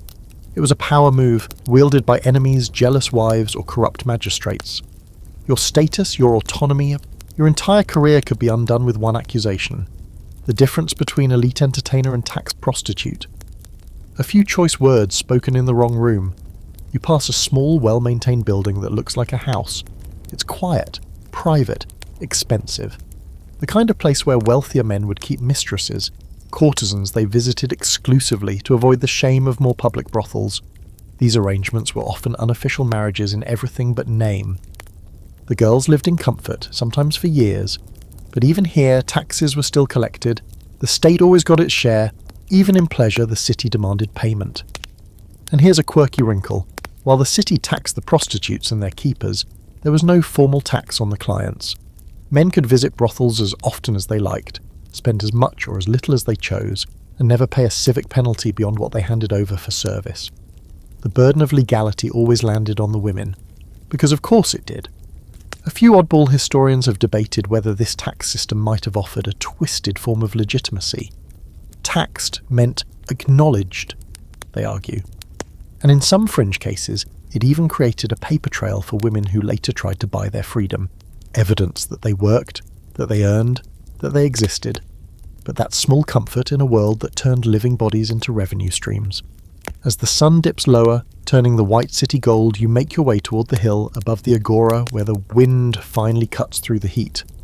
From up here you can see the city's veins, alleys, rooftops, smoke rising from kitchens, the temple to Hephaestus glowing softly. And below it all, somewhere, the tax booths are still open. The tokens still being handed out, the names still being crossed off or added. Business doesn't stop at sundown. You sit in the grass, and the breeze carries the faint scent of cooked lamb and rose oil. It's almost beautiful. Almost. And yet you can't stop picturing a young girl counting her clients at the end of the day, then watching her earnings handed over to a man with a ledger, who will, in turn, hand it to a city official. She'll go to bed sore, silent, and broke, knowing that her pain helped keep the city clean, the aqueduct flowing, the temple floors swept.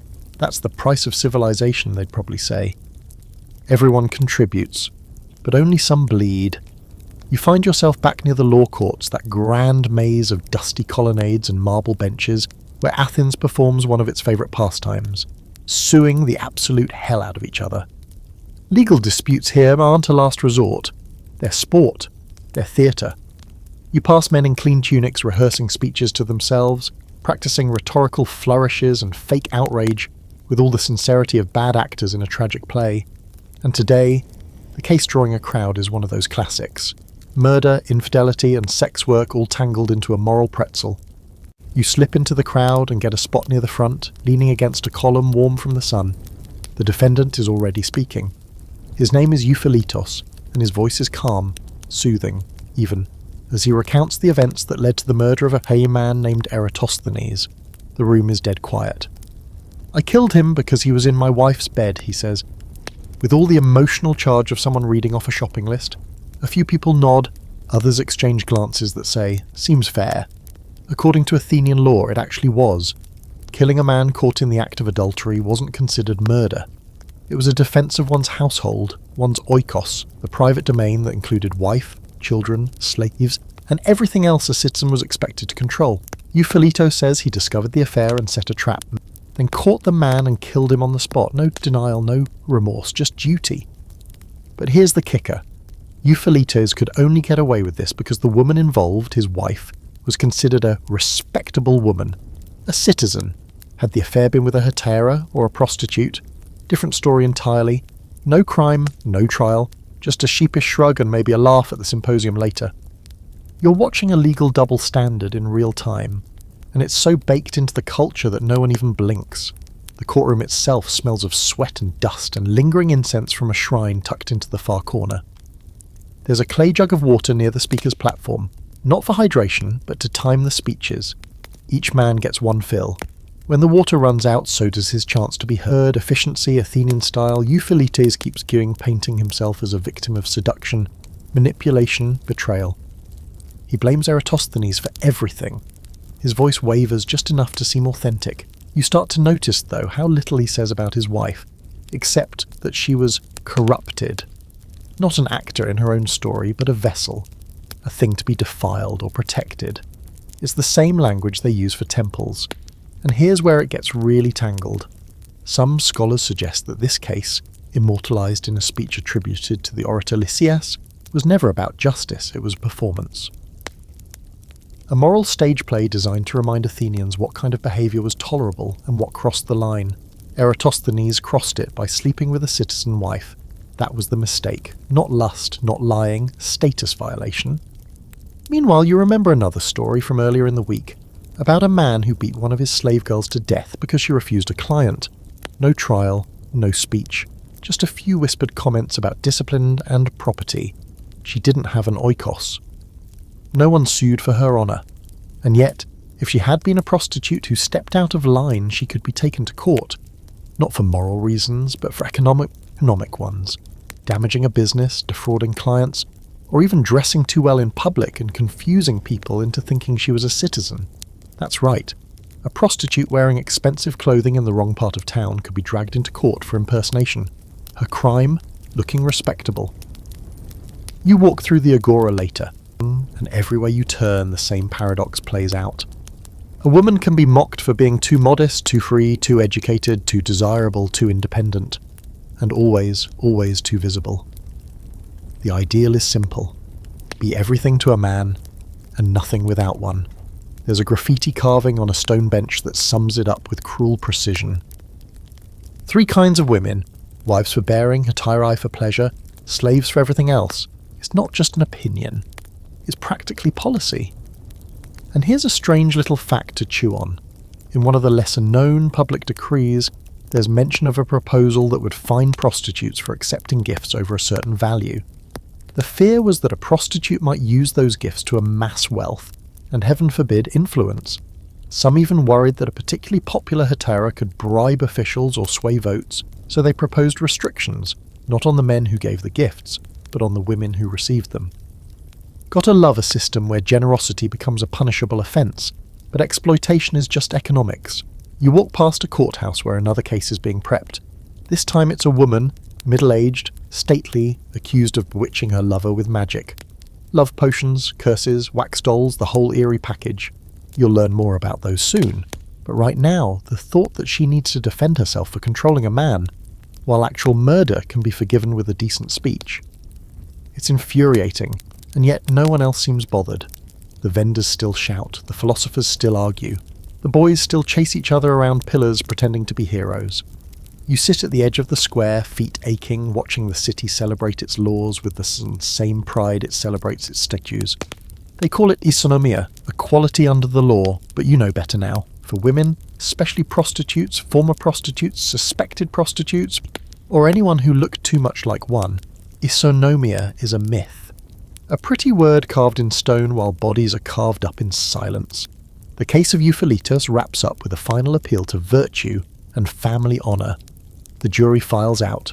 No one seems worried. The outcome is expected. They'll probably let him walk. You wander off, mind full of echoes, down a narrow road lined with olive trees. You pass a girl sweeping the steps of a small shrine, her dress patched, her arms scarred. She looks at you once, briefly, then goes back to sweeping, not because she doesn't care, but because she already knows what the law will and won't do for her. And justice? Well, that's just another man with a loud enough voice and a jug of water. You wake to the distant clang of metal on stone, someone sharpening something, or maybe repairing a cartwheel, but your body is still heavy from yesterday. It's not physical exhaustion exactly, more like a hangover made of anger, disbelief, and a deep, numbing sadness. You roll up your thin blanket, shake the dust off your tunic, and decide to do something different today. No courts, no brothels, more. You want to find someone, anyone, who got out. That's easier said than done. Athens doesn't keep records of the women who escape prostitution. There are no official tallies, no honours, no statues. If they leave the trade, they vanish into anonymity or are reabsorbed into other roles. Servant, cook, concubine, wife. If they're lucky, if not. Back into the shadows they crawl from, with new bruises and fewer options. But today, rumour takes you toward a modest house on the slope of the Hill of the Nymphs. It's a plain structure, weathered stone small courtyard, an olive tree whose trunk is gnarled like a fist. You knock once and a woman opens the door. Not startled, not friendly either. Just curious. She sizes you up, then gestures you inside without a word. Her name is Cleonica. She doesn't offer that right away. It comes later. Somewhere between a bowl of lentils and a long, slow silence. She's in her mid-30s, maybe older, maybe just aged by the weight of survival. Her robe is clean but faded. Her hands are calloused. She sits like someone who doesn't owe you a damn thing. Eventually the conversation starts. And yes, she used to be a hetairai. Not a brothel girl, not a slave, but a high-class companion. She lived in a villa once, attended symposiums, danced for generals, debated with poets. I was good, she says simply, not boastfully. Too good. You ask why she left, and she laughs. One too many clients who wanted to own me, she says. The better you are at pretending to be free, the more they want to trap you. One man tried to buy her. Another tried to marry her. Illegally, of course, because she wasn't a citizen. When she refused, he accused her of witchcraft. She fled before the trial. Now she grows herbs. She makes salves. Sometimes women come to her for advice. Quietly. At night. She shows you a small drawer in her kitchen, filled with tiny wax figures, scraps of parchment, and beads tied with red thread. These, she says, are not spells. They're reminders. Of pain, of joy, of choices, of debts unpaid. A girl came here last week, she tells you. Barefoot, pregnant, said she'd swallowed nightshade. I gave her honey and water. She didn't die, so I suppose that's something. You sit in the courtyard with Cleonica for a while, watching the olive tree sway. She tells you names, first names only, of other women who escaped. One is living with a trader in Corinth now. Another joined a temple, posed as a widow, and now scrubs floors for coin. None of us get clean, Cleonica says, picking at the edge of her robe. We just stop bleeding. But not everyone escapes. Down in the lower district near the pottery workshops, you find another girl. Her name is Damaris. She's 17 maybe. She works in a small house run by a silent woman with sharp eyes and a fist like iron. You don't go inside, you don't need to. You sit on a broken column across the street and watch. Damaris comes out twice, once to empty a chamber pot, once to sweep the front step. Her wrists are thin, her eyes hollow. A man yells something at her from across the street. She flinches. You feel something in your chest tighten like a snare. Later you manage to speak to her when she's outside alone. You don't ask the wrong questions, you just say hello, offer a bit of cheese and tell her you're visiting. She looks at the cheese like it's gold. You ask if she's been in the house long. She shrugs. Since I was 13, I think. And then she tells you something strange. I have a sister, she says. She got out. Went north with a merchant. Sent me a note once. Said there's a town where women live without masters. Her voice softens, like it's floating away. I don't know if it's real. You don't either. But it doesn't matter. The idea of escape is more powerful than escape itself. Sometimes it's the only thing that keeps people alive. You leave her there, sweeping the same stone step, and head back toward Cleonica's house. On the way, you pass a shrine dedicated to Artemis, protector of women and girls. There's a small figure of a doe, a handful of barley, and oddly, an iron hairpin stuck into the soil like a knife. You don't ask who left it. You already know. And here's the thing historians still argue about. Were there actual support systems for women trying to leave prostitution in ancient Greece? Some say yes, temples, sympathetic patrons, even other women, like Cleonica, who took in the broken. Others say no, that once you were branded, you stayed branded, that the city had no interest in reabsorbing you as anything but entertainment. You want to believe the first version, but the evidence is thin, scattered, unreliable. Like everything else when it comes to women's stories. Back at Cleonica's house, she gives you a pouch of dried herbs. For sleep, she says, or for dreams. They'll taste bitter either way. You ask why she helps others. Why she hasn't just disappeared into peace. She shrugs. 'Cause someone helped me once. You nod. You thank her. She doesn't smile. On your way back down the hill, the city unfolds in front of you. Glittering white, bustling a proud...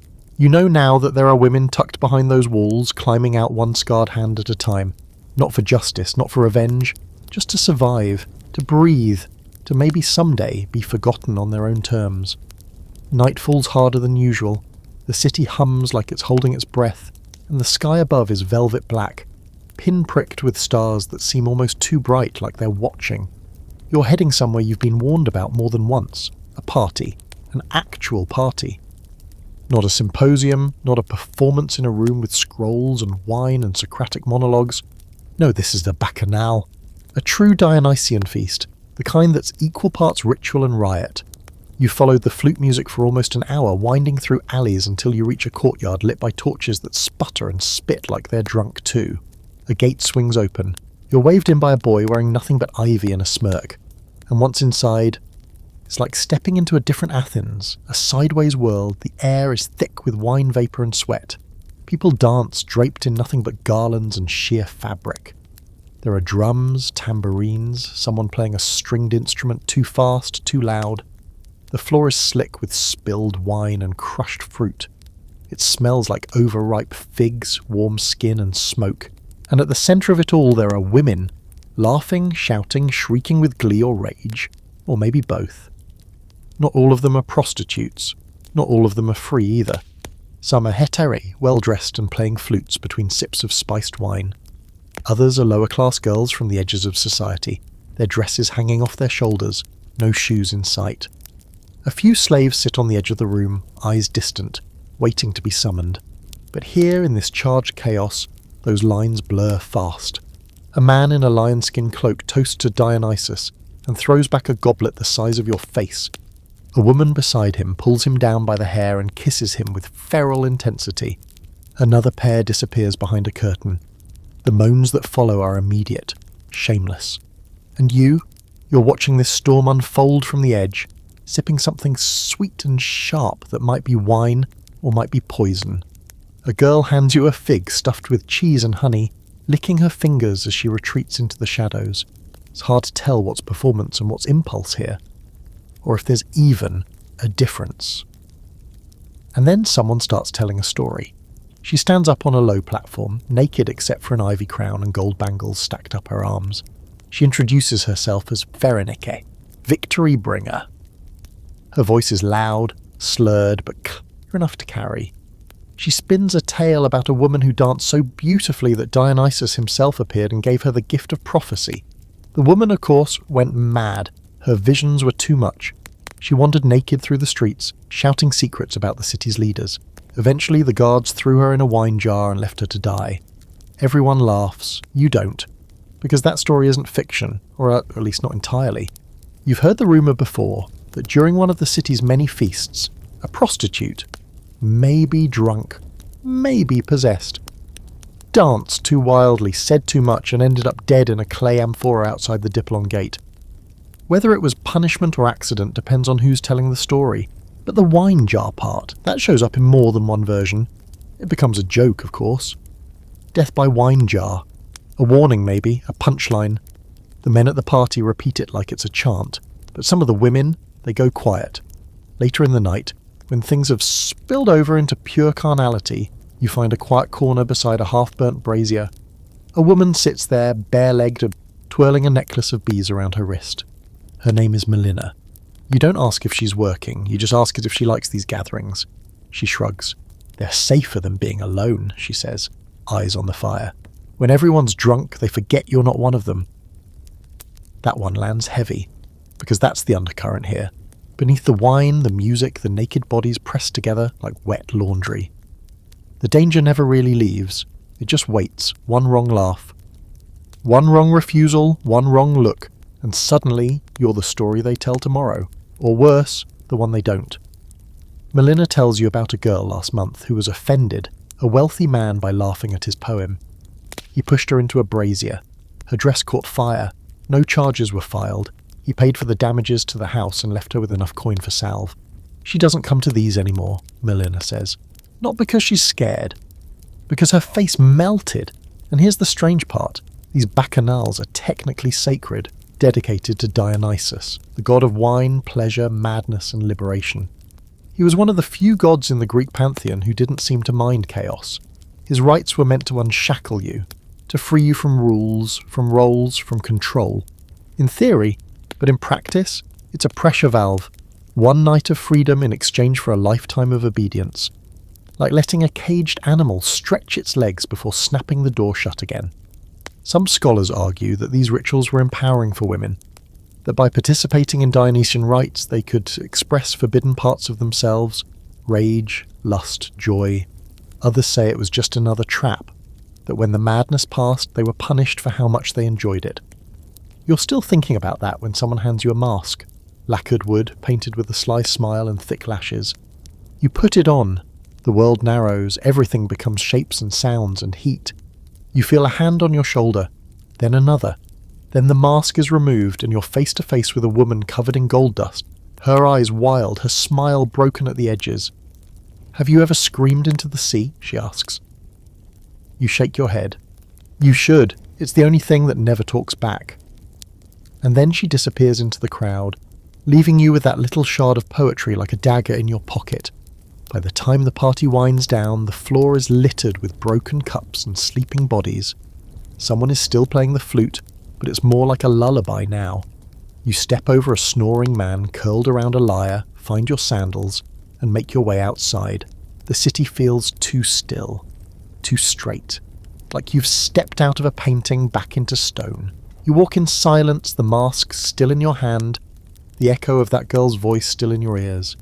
You should scream into the sea, you might tomorrow, tonight though you'll settle for sleep. Morning comes with a headache and the taste of figs still clinging to your teeth. The city feels quieter today. Not in the literal sense. The same vendors are shouting, the same carts are squeaking down the same uneven stones, but there's something under the noise that makes you stop more often, listen harder, a weight that wasn't there before.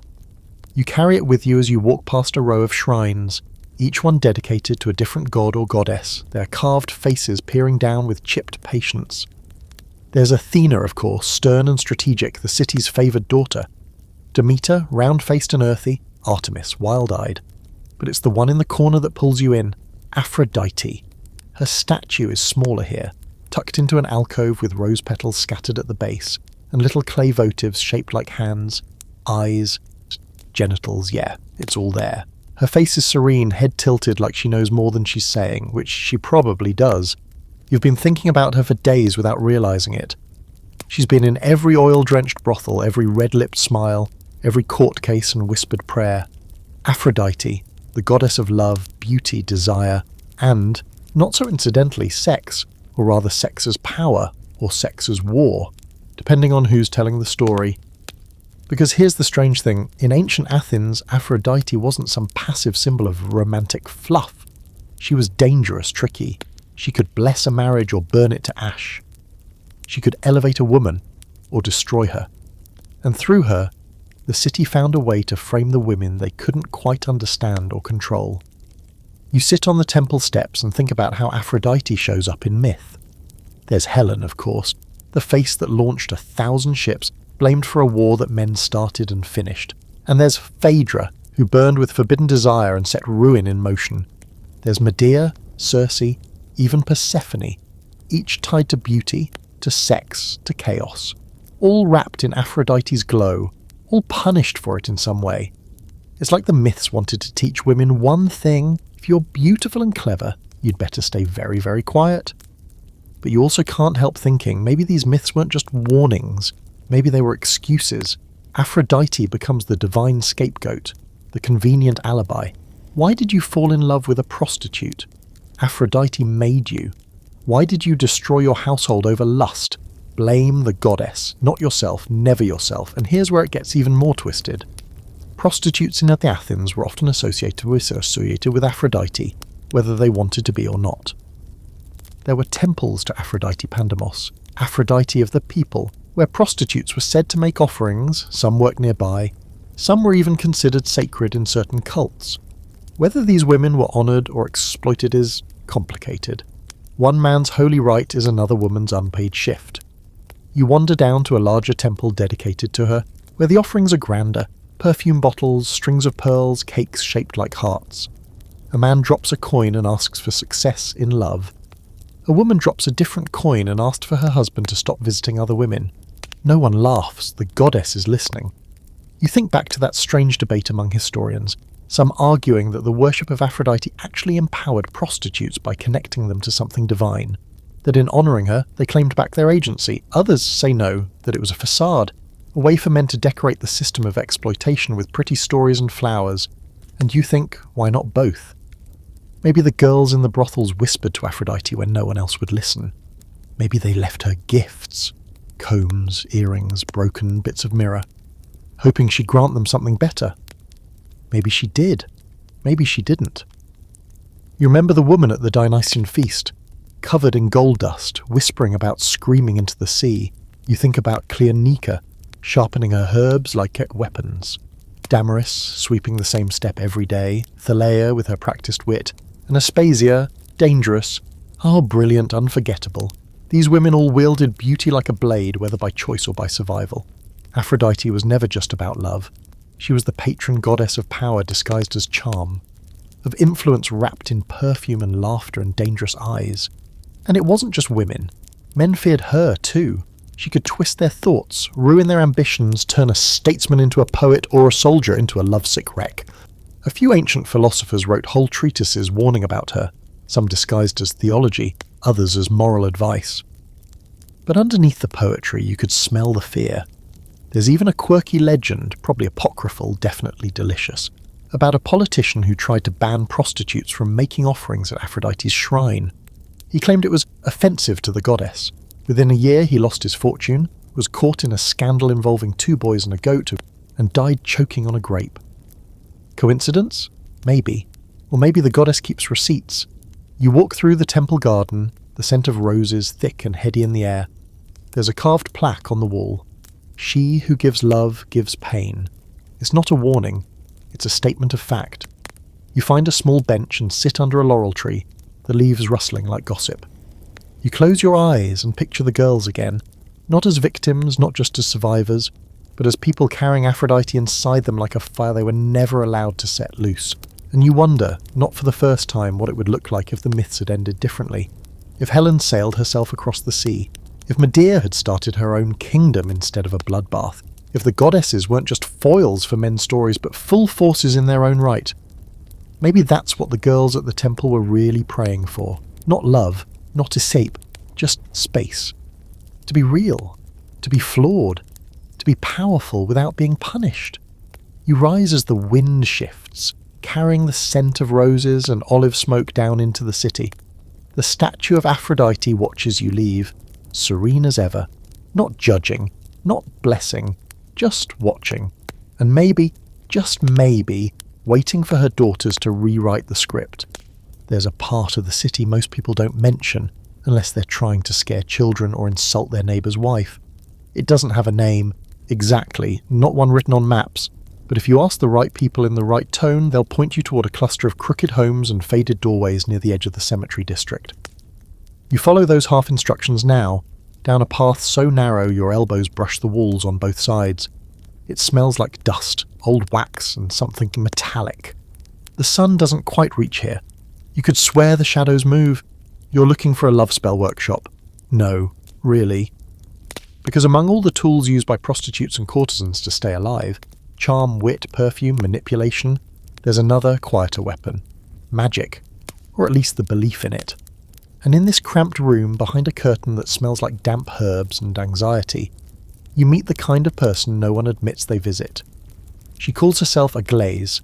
Her eyes are pale and clouded, her hair a nest of grey threads, and her fingers permanently stained from handling lead and ash.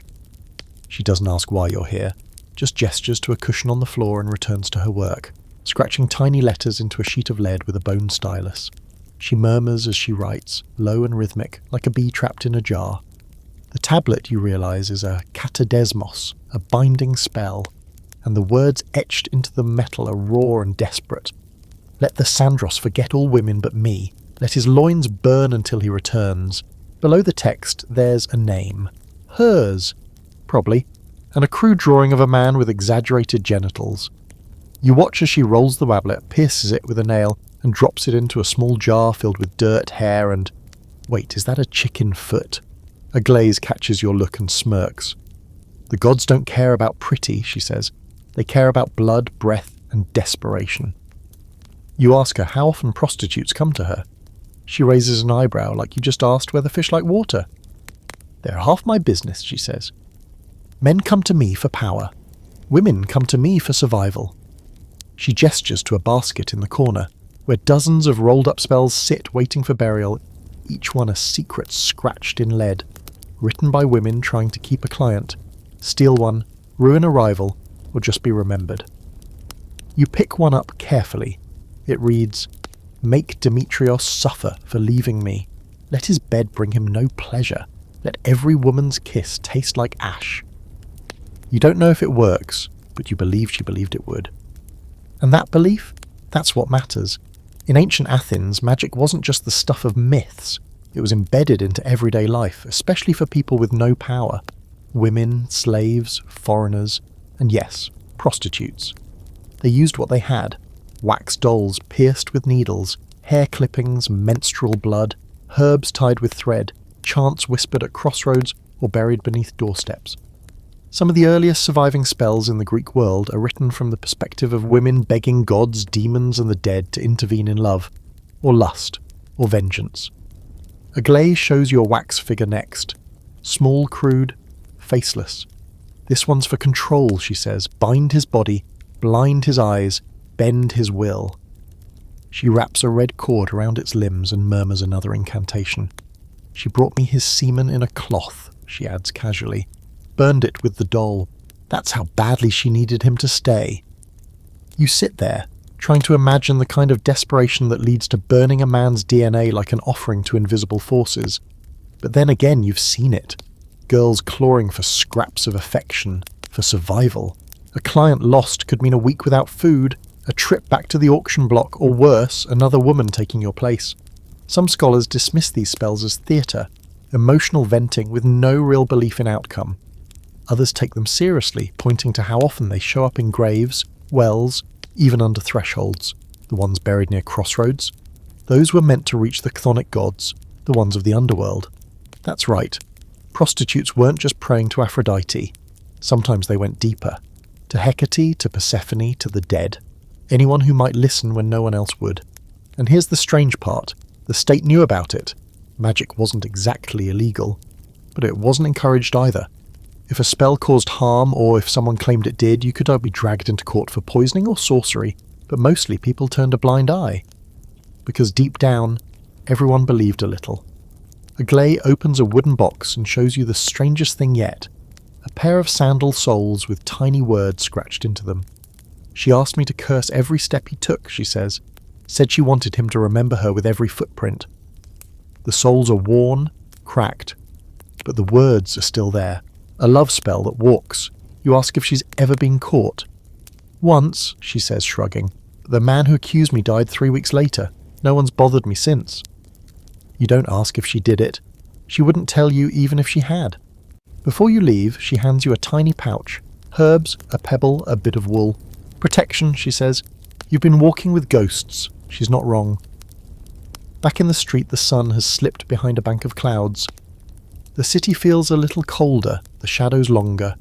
You walk slower now, watching the people around you. Who's walking with a spell hidden under their robe? Who buried a doll beneath the stairs? Who whispered their lover's name into the dirt behind a temple? You pass a man yelling at a woman who won't answer him. He spits on the ground. She walks away, head high. You wonder if she has a tablet buried somewhere with his name on it. And you wonder, if she does, maybe that's the only power she's ever had. Because in a city that taxes your body, silences your voice, and punishes your freedom, even a whispered curse becomes a kind of rebellion. Even a wax doll becomes a scream. There's a phrase you keep hearing in the corners of Athens, half spoken, half swallowed, like something sticky in the mouth. They don't own themselves. It's usually muttered over a cup of wine, or after a girl walks past too confidently, or when a merchant's caught visiting the same brothel for the 5th time this week. The phrase isn't new, it's not clever, but it's the whole machine boiled down into 4 bitter words.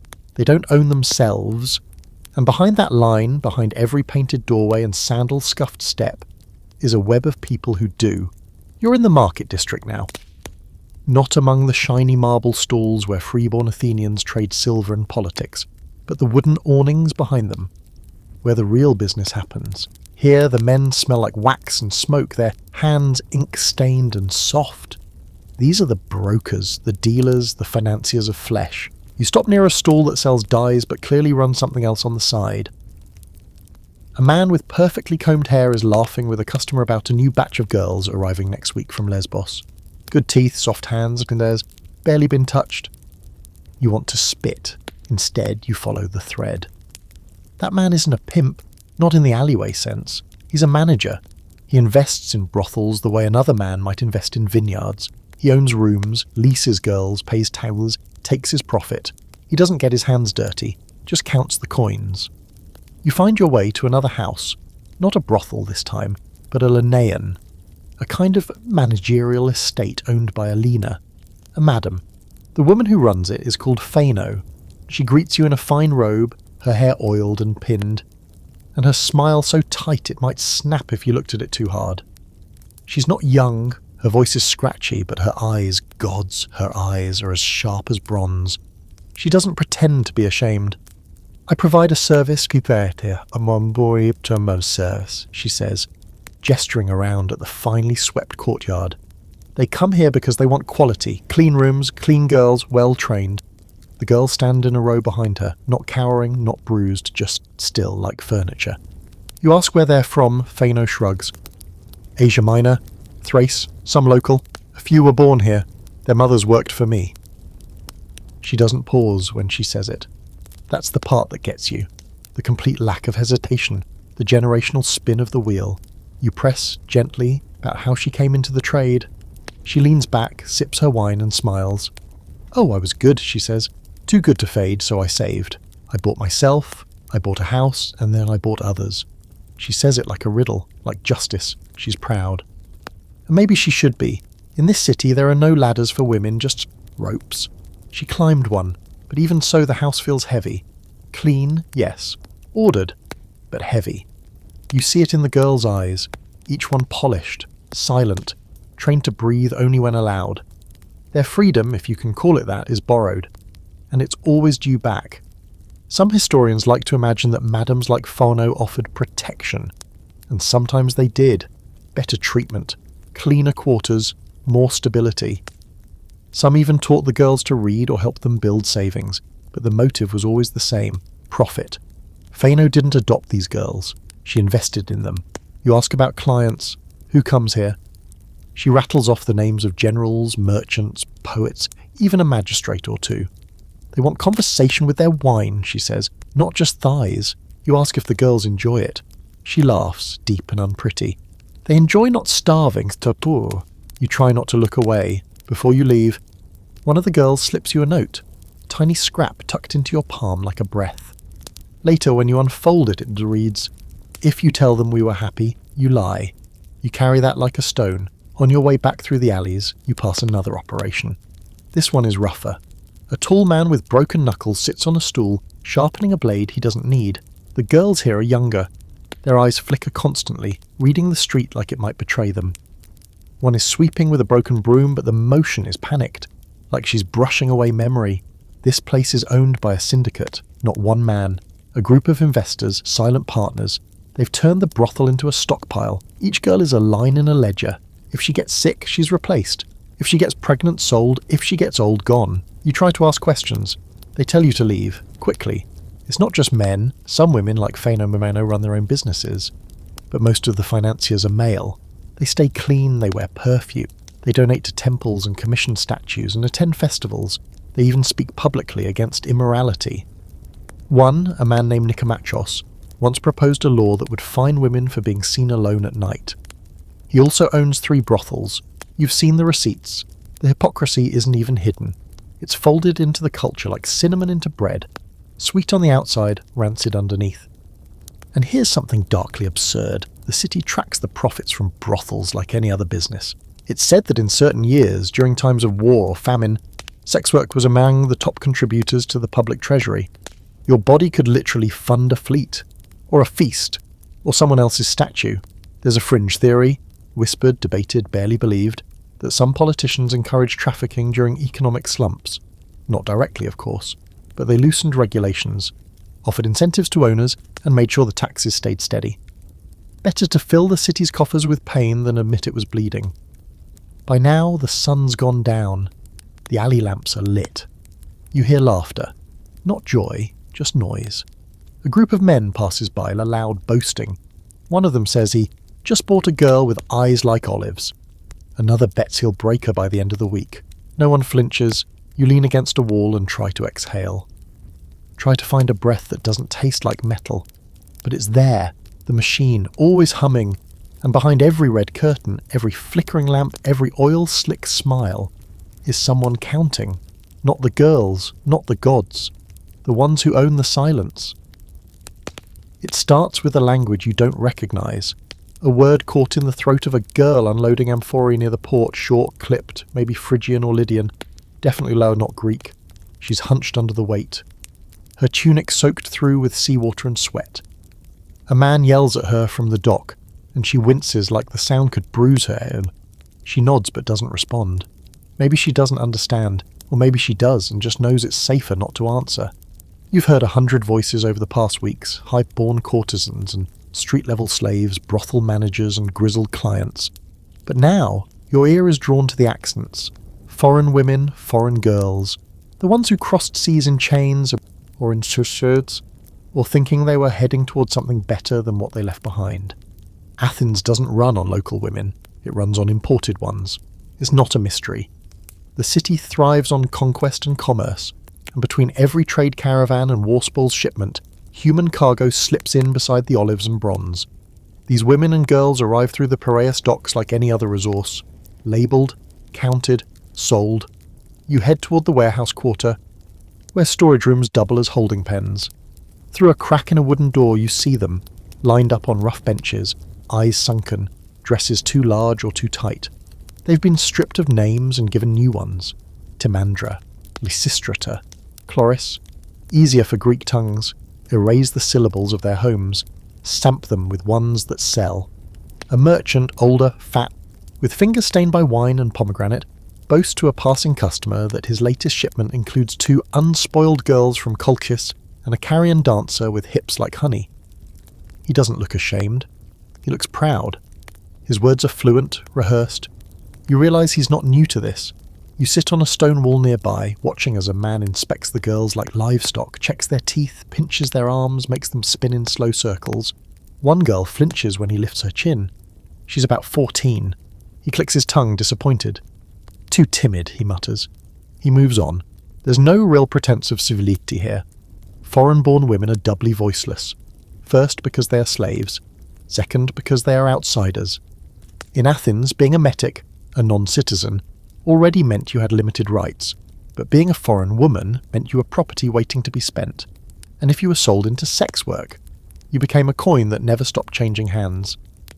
Some came willingly, technically, their families sold them to clear debts or buy land. Others were kidnapped in raids or acquired through trade deals. There are records, partial, fragmented, debated, that suggests some foreign girls were gifted to Athenian officials from allied cities. Tokens of goodwill, dressed in gold and tears. The girl you saw at the beginning, the one unloading amphorae, you see her again now kneeling outside a modest brothel. She's scrubbing the steps with a rag barely the size of her hand.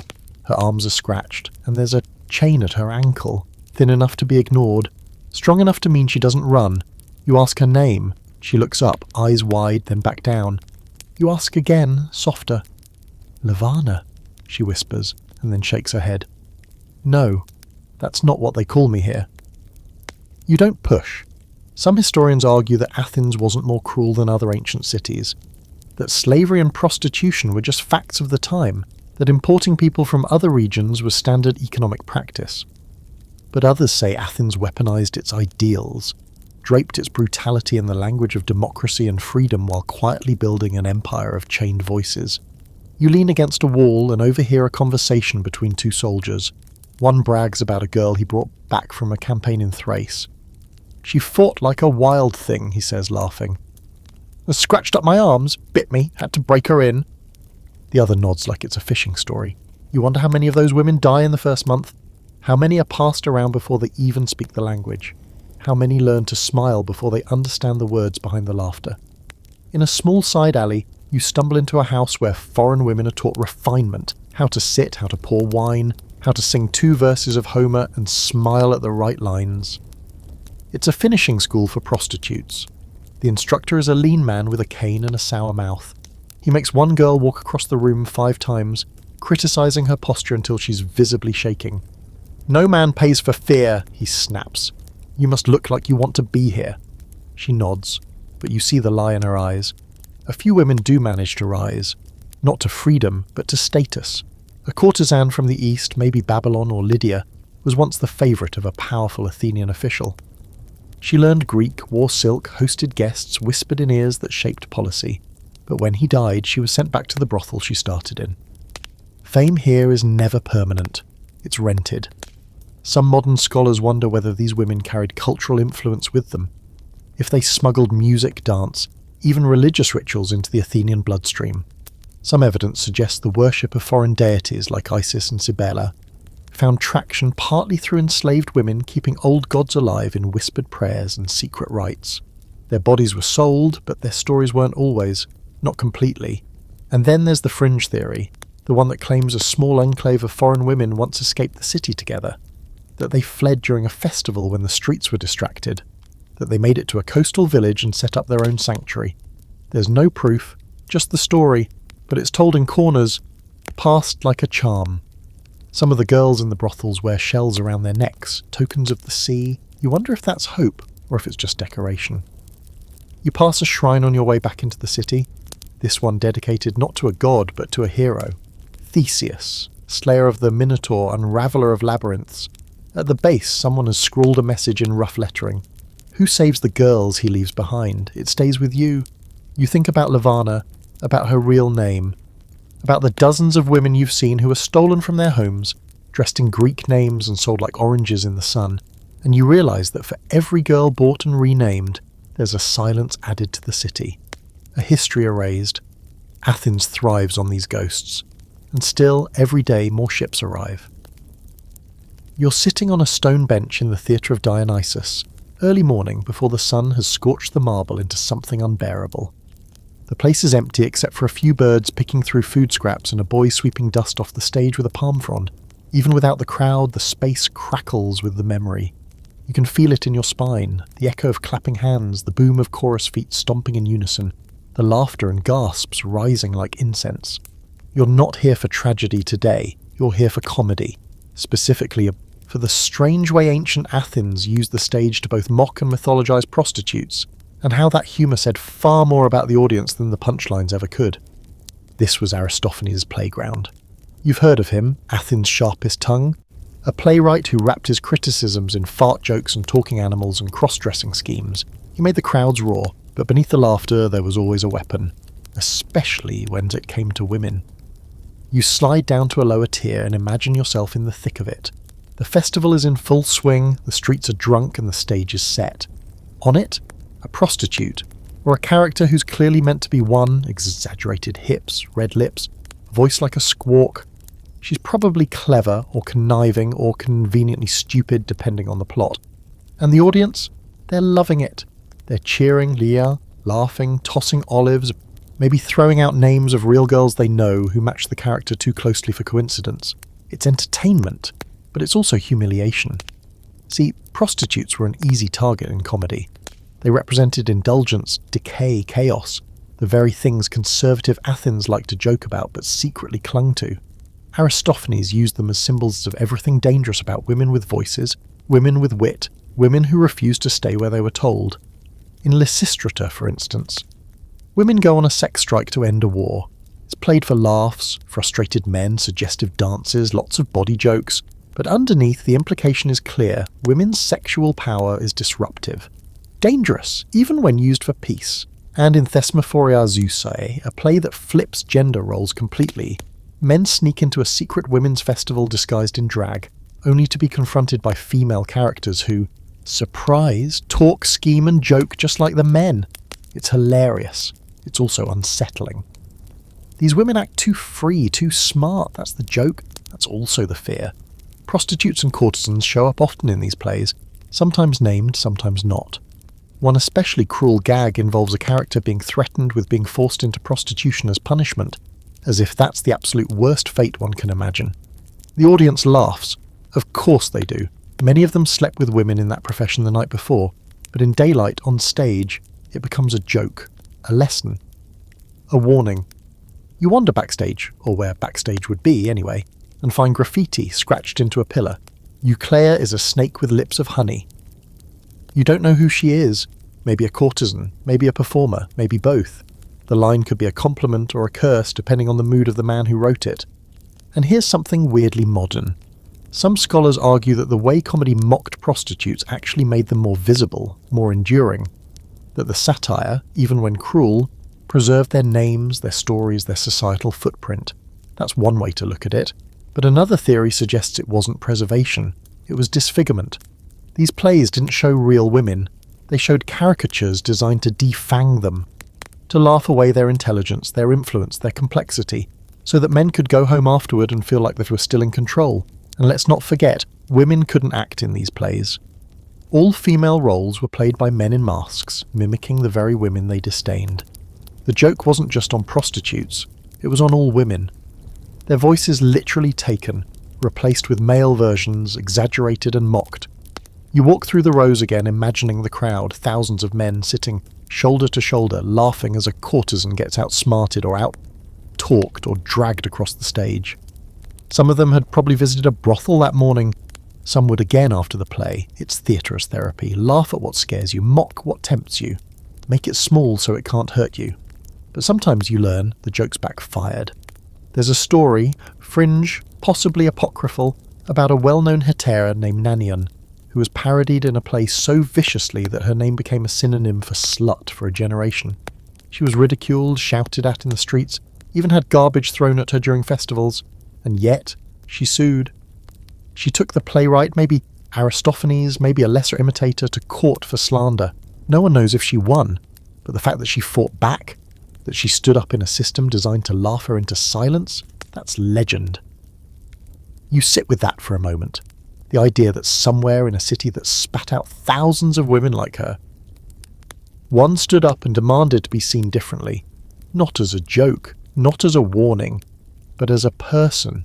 You pass the statue of Dionysus on your way out. His face is smug, half drunk, as always. He's the god of theatre, after all, of illusion, transformation, masks.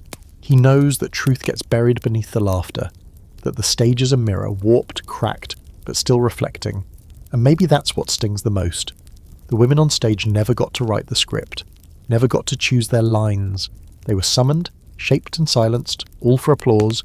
You look out over the city and again. Athens, lit gold in the afternoon sun. The real play is still going, the roles are still being cast, but the women, they've stopped laughing. The Roman banners came quietly at first, unfurled not with fire and screams but with treaties and titles and the slow creeping erosion of control. Athens, for all her pride and gods and philosophical swagger, became just another prized antique in Rome's expanding museum. And if you thought things might get better for women, especially those already caught in the ancient gears of sex and status, you'd be wrong. Oh, so wrong. You walk now through a changed city. The columns are still there, but Roman eagles crown the arches. Latin mixes with Greek in the streets like bad wine in a good amphora. Senators from the West stroll around the agora pretending to admire Plato's legacy, while bribing local merchants and squeezing taxes from the poorest corners of the city. And the brothels, still full, still open, still thriving. Only now the accents behind the curtains have multiplied. Rome brought more than soldiers and statues. It brought an industrial mindset to pleasure. What was already systemic in Athens becomes machinery under Roman management. You notice the change almost immediately. Brothels have been standardized like bakeries. Rooms are smaller, beds are stone slabs. A list of services is carved into the wall near the entrance, complete with symbols for the illiterate. There are prices too, fixed, regulated. It's prostitution as mass production. You visit one of these places, a long corridor, rooms with thin cloth doors, smells that cling to your skin even after you leave. A young girl, barely old enough to braid her hair, sits on a stool outside, chewing pomegranate seeds and watching the street. She doesn't blink when a man enters, she just stands, smooths her tunic, and disappears behind the curtain. No words, just rhythm. Inside, a wax tablet sits on a counter. The brothel owner is recording visits, names, times, services rendered. You ask if it's for taxes. He grunts. And inventory. You don't ask what he means by that, you already know. One of the rooms has a wall painting, cheap, flaking, of Aphroditi lounging nude with a golden belt around her waist. Underneath it, someone scratched a crude joke. Even the goddess needs coin. The girls don't laugh when they see it. They've seen it too many times. You learn about the lupanaria, the wolf dens. That's what the Romans called their brothels. Not temples, not houses of love. Dens, places of hunger and teeth. The term trickles into Athens now, a dirty word wrapped in Latin syllables. Some brothels here begin calling themselves that, thinking it makes them more profitable. It does, but there are still hetairai, though their ranks have thinned. The elite courtesans of Athens are now competing with exotic imports. Gaulish women with pale skin, Egyptian dancers with tattooed ankles, Spanish girls trained in flute and flirtation. Roman tastes are eclectic, and they pay well. But loyalty? That's gone.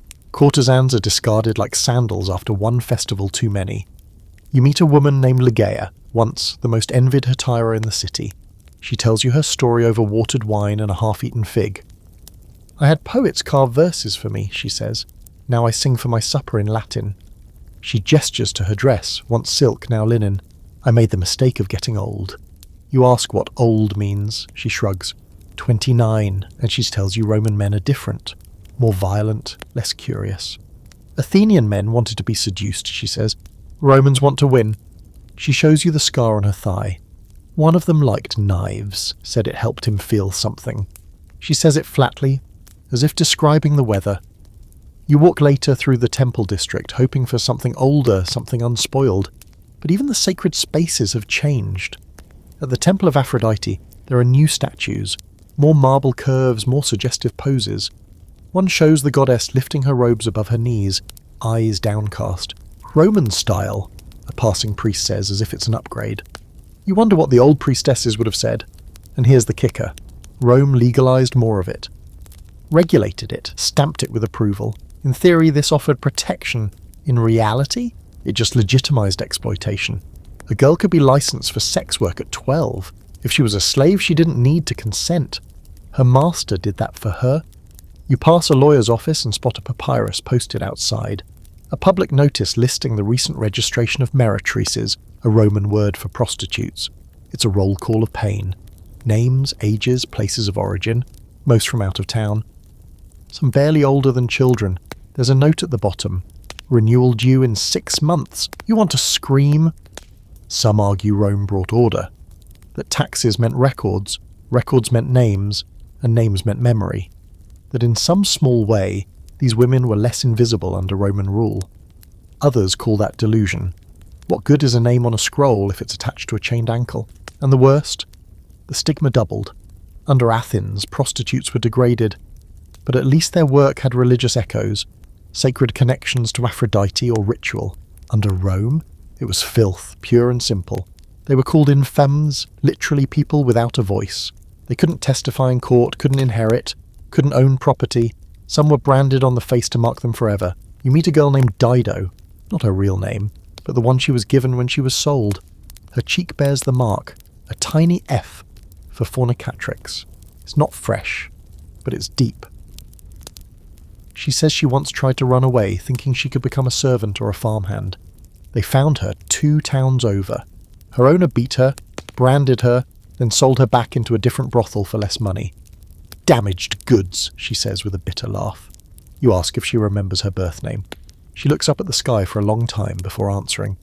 Yes, she says, but I don't say it out loud, it doesn't belong here.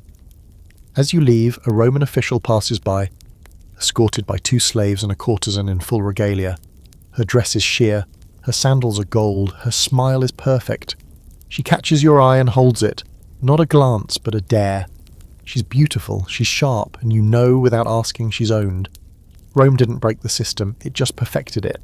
And Athens, she just adjusted her mask.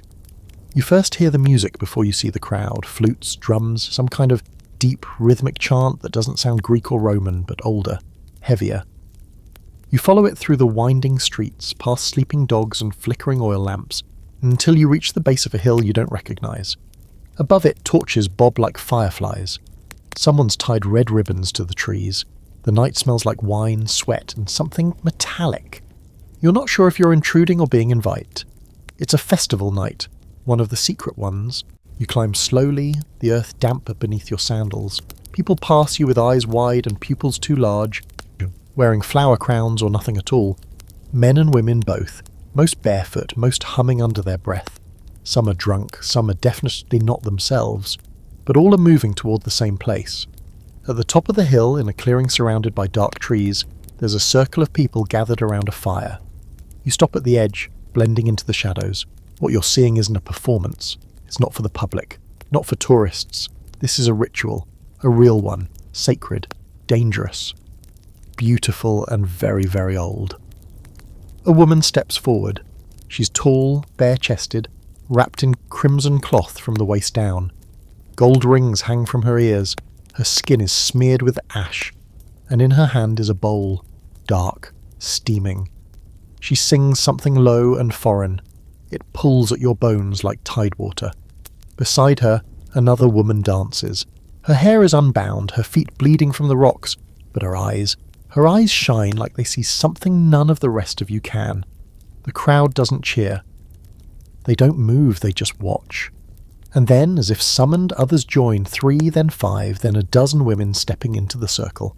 Some are clearly prostitutes. You recognize the way they carry themselves. Practiced, wary, knowing. Others might be temple attendants, or slaves, or farmers' daughters drawn by something they can't explain.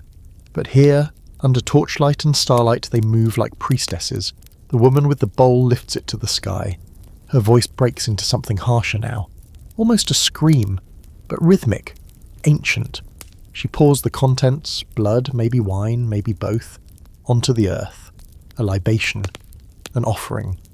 And this, you realise, isn't for Dionysus. Not fully. It's for her, the other goddess, the darker one, the one who doesn't smile in marble or wear roses in her hair. Some call her Hecate, others just call her the lady at the crossroads. Tonight she has many names, all of them dangerous. You ask someone beside you what's happening. A young man with wild eyes whispers, "It's the night of the flesh." He says it like a prayer or a warning.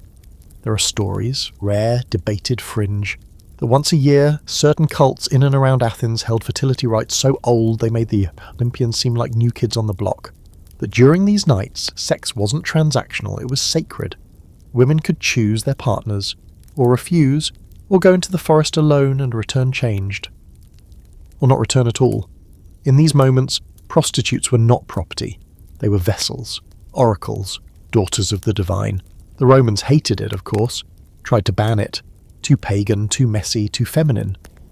But like all things outlawed, it just slipped deeper underground. You see one woman step forward now, hands painted red, and speak a name into the fire. Not a man's name, a child's. She cries out something in a language you don't understand, then collapses. Another woman lifts her. No one mocks, no one jeers, this is grief. Or sacrifice, or both. And you realise the gods they're calling on tonight, they don't want statues or speeches. They want blood, memory, truth. There's a legend, one no respectable historian will confirm, that during certain nights, selected women were offered to the gods not in metaphor but in flesh, that some were chosen to couple with masked priests as part of a divine union, others perhaps to be given to the gods in darker ways. Was it symbolic? Was it real? Some say it was liberation, others say it was ritualized rape. There's no consensus, only fragments, broken pottery, odd inscriptions, too many bones found in wells with no explanation, and yet the women keep coming. You think of Damaris, of Cleonica, of Lavana. If they stood in this circle, would they be seen, revered, or just used differently? The fire cracks loudly. Someone throws herbs into it, sei maybe, or something less legal. The stomach curls upward and the mood shifts. The crowd begins to sway, the chant builds, and suddenly you understand the danger. This isn't theatre. It's transformation. What starts as ritual can tip easily into frenzy. Someone screams, ecstatic, feral, and others answer. Bodies touch, press, melt. The boundaries between sacred and profane dissolve like wax in the heat. In the shadows, sex begins, not in shame but as offering, as declaration. You step back, unsure whether you're witnessing something beautiful or horrific, or both. You don't know the rules, you don't know if there are rules. Later, as dawn pinks the horizon, the hill begins to empty. People stumble down quietly, eyes hollow or wide or red-rimmed. Some look lighter, some look broken. A girl walks past you, mud on her knees, her mouth cut at the corner. She's humming a lullaby. You make your way down too, back into the waking world. The city seems too clean, too orderly. The markets are opening, children are shouting, priests are sweeping the temple steps. The world resets like nothing happened. But it did, and it always does. You wonder how many men will sleep with prostitutes today, never knowing that the night before those same women stood crowned in ash and fire, kissed by gods older than their names. And you wonder too how many gods are still hungry. The city feels strangely sober in the days that follow. No drums in the distance. No sacred flames flickering behind temple walls. The wild perfume of that hilltop right still clings faintly to your memory. But Athens has put its mask back on, tight, polished, respectable. Men are back to talking politics and olive oil prices, women back to shadows. The gods are back to marble. But there's a quiet thread that runs through the cobblestones now, something brittle and cold. You start noticing things. Like the sudden absence of certain girls from the brothels you've passed too many times, or the bruises that aren't hidden as well, or the marks, not painted but cut, not decorative but permanent. You ask around cautiously. You ask a potter whose cousin manages girls. You ask a boy who runs errands for a mid-tier brothel. You even ask a drunk at the symposium who once bragged about sleeping with 2 sisters at once, and the answers start to trickle in. You knew there was punishment for disobedience, for escape, for resistance, but you didn't know how brutal it could be. Some girls, when they run away and get caught, are shaved bald and paraded through the streets. That's the kind version. Others are branded, hot iron pressed to skin, usually the forehead or inner thigh, letters burned in for life. P for pawn, sometimes S for slave. If you're very unlucky, your owner gets creative. One girl, they say, was punished for biting a client. She had her front teeth knocked out. Another tried to poison her madam. Her tongue was split. Not fatally, just enough to slur her words. A warning wrapped in flesh. You find yourself walking to the edge of the city, toward a grim little structure by the cemetery wall. No plaque, no name, just stone walls and a wooden gate that creaks like it's been screaming for centuries. It's where they take the girls they don't want seen, the ones who are being corrected. It's not a prison. It's a holding house, for discipline, for reconditioning, for punishment. You linger outside long enough for someone to mistake you for a customer. A man leans out the gate, grins and says, "They're cheaper in there. Not as pretty, but they'll listen." You don't answer. You don't go in, but the images rush in anyway. You learn about exile too, that some women, after causing too much trouble, are simply tossed out, not freed, not released, just discarded. Sent beyond the city walls with nothing but a tunic and a threat. They aren't allowed to settle anywhere with temples, or farms, or functioning markets, because no one wants a branded prostitute living near their wife or daughter. One story stands out, whispered from the mouth of a sandal maker's apprentice, whose aunt once worked in a brothel near the old baths. She tells you about a girl named Myrene, who fell in love with a client. Not unusual, but he promised to buy her, marry her, and to take her to Corinth. She believed him. She stole coin from her madame and waited at the dock. He never came. She was caught, beaten, then blinded, one eye left as a warning. So she could still see, the madam said, just not believe. Or you ask if she's still alive. The apprentice shakes her head. Not sure, but her story makes the rounds whenever a girl starts asking for affection. Even in death, Myrene is useful. You think again about the myth of Aphroditi, of beauty, desire, danger. But this isn't divine punishment, it's human, it's systematic, it's designed to break bodies into obedience. And the law? Silent. Or worse, participating. There are debates among modern scholars about how widespread these punishments were. Some argue they were rare, outliers, rumours exaggerated by anti-Athenian writers. Others say they were common but hidden, that the lack of records doesn't prove innocence, only shame. One fringe theory suggests that some punishments were ritualized, that the branding itself was meant to mimic sacrificial rites. The body as offering, as message, as warning to the gods and mortals alike. That theory's not mainstream, but after what you've seen, it doesn't feel impossible. You pass a woman in the agora, selling herbs. Her face is covered with a sheer veil, not for modesty, but to hide the scar that curves from her temple to her jaw. She doesn't speak much, just stares through you. You see a faded mark on her arm, a pea maybe, or something else.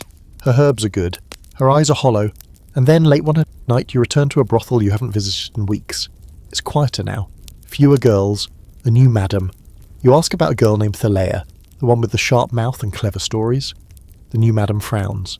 That one ran off, she says. They found her. You ask what happened. The madam shrugs. Don't worry. She won't be talking clever anymore. She says it like you might say the weather's changing. And the worst part, you realise you're not shocked. Not anymore. Just tired. The punishment system isn't just about discipline, it's about memory. A way to etch the hierarchy into skin, so that even if a girl escapes, the mark stays. The shame clings. The city never lets her forget. And yet, there's one thread of resistance in all of this. A rumour. A tale. You hear it from a boy who cleans chamber pots at the holding house. He says one girl, he doesn't know her name, refused punishment. Bit off her own tongue before they could brand her. They let her go. No one wanted a mute prostitute. He says she lives outside the city now, alone, growing grapes, smiling like she's got something to say. You don't know if it's true, but you hold on to it anyway, because in a world that punishes women for wanting more than survival, silence might be the only rebellion left. You start noticing them once you know what to look for. Traces of resistance etched into the corners of the city like graffiti under the grime. A broken sandal tucked into a temple step. A small bronze pendant, shaped like a clenched fist, buried beneath a column's base. Scratched letters on a stone wall too low for most people to read. You bend to study them. She was not what they said she was. Athens is a city of records. But it's also a city of erasure. For every speech that survives, for every law carved into stone, there are 100 voices that were never written down. Voices like the girls in the brothels, the ones who were punished, branded, forgotten. But not all of them stayed forgotten. Not all of them stayed silent. You're chasing rumours now. Whispers about a kind of underground memory. A soft resistance. You start at the laundries, those steamy, stinking corners of the city where slave women scrub tunics until their fingers bleed. The women here know everything. They hear it all. They see the bruises, the stains, the stories sewn into linen and leather. One older woman, with forearms like tree roots and a braid down to her hip, tells you about messages passed inside laundry bundles. If you stitch the thread wrong, she says, they know it's for someone who matters. A signal, a code. Next you visit a potter's workshop near the river. Not for the pots, but for the woman who paints them. She's called Chryseis. Her arms are freckled with ink, and she claims to have been born in Delphi, though her accent says otherwise. She makes tiny oil lamps mostly, but if you look close, some of them bear images that don't match the mythologies they're supposed to represent. One shows a woman leading a man by the hand, not seductively, but protectively. Another shows a female figure burning something in a bowl, her face turned away from the gods. Decorative, Chryseis says when you ask, but her smile suggests otherwise. Then there are the bathhouses, not the public ones, but the side chambers rented by courtesans for more private clients. Some say the walls of these rooms are layered with messages, pressed into wet plaster with fingernails, knives, even teeth. You sneak into one during repairs. The manager is drunk, the workers bored. In the steam-stained light, you trace faint words carved into the back of a changing room door. She left through the orchard. You don't know what it means, maybe no one does, but it meant something to someone, and that's enough. There's also talk of gatherings, small, secret, not the hilltop festivals, not religious rites, just women meeting in the backs of shops, in old grain storage rooms, in ruined shrines. They share food, herbs, names. You hear of one meeting where an older woman taught the others how to fake convulsions. If they think you're sick, they won't touch you, she supposedly said. If they think it's contagious, they'll leave you alone. Not glamorous, not poetry, but resistance. There are stories too about women leaving behind scrolls, not public declarations but diaries, hidden between floorboards, folded into jars. A few have been found over the years, mostly by accident. Fragments, really. A line here, a paragraph there. One reads, "Today I did not cry when he finished. I stared at the wall and pretended I was already gone." Another simply says, "I am writing this so I exist somewhere outside of their hands." Some historians doubt their authenticity. They argue the language is too emotional, too modern. Others believe these scraps are real, that they survive because someone, somewhere, risked everything to record something personal in a world that denied her personhood. You believe they're real, because what kind of person fakes pain like that?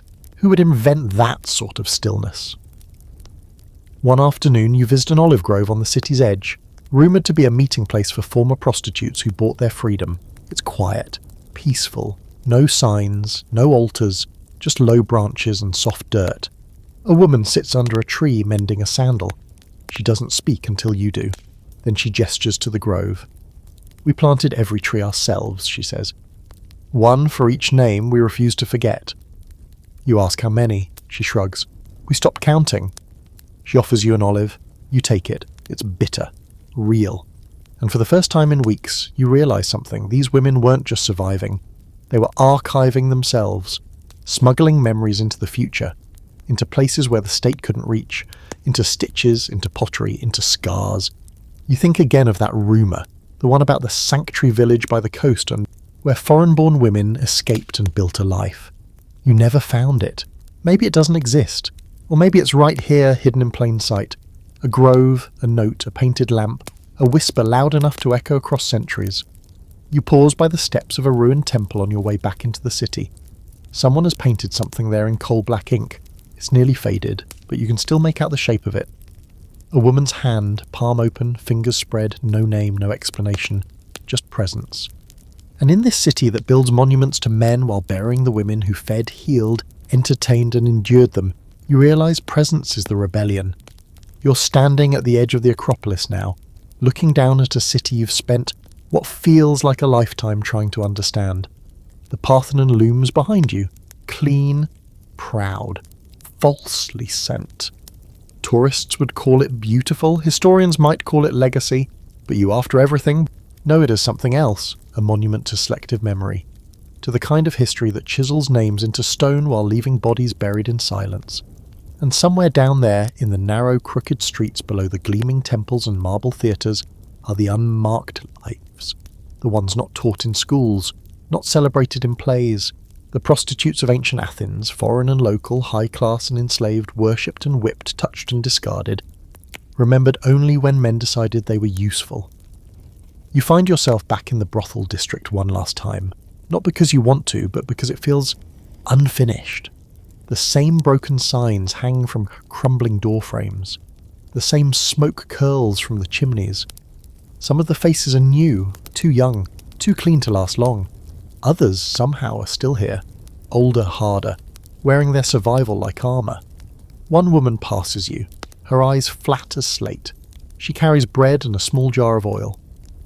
You realise she's not a worker anymore, maybe a madam now, or just a neighbour, still living near the trade because where else could she go?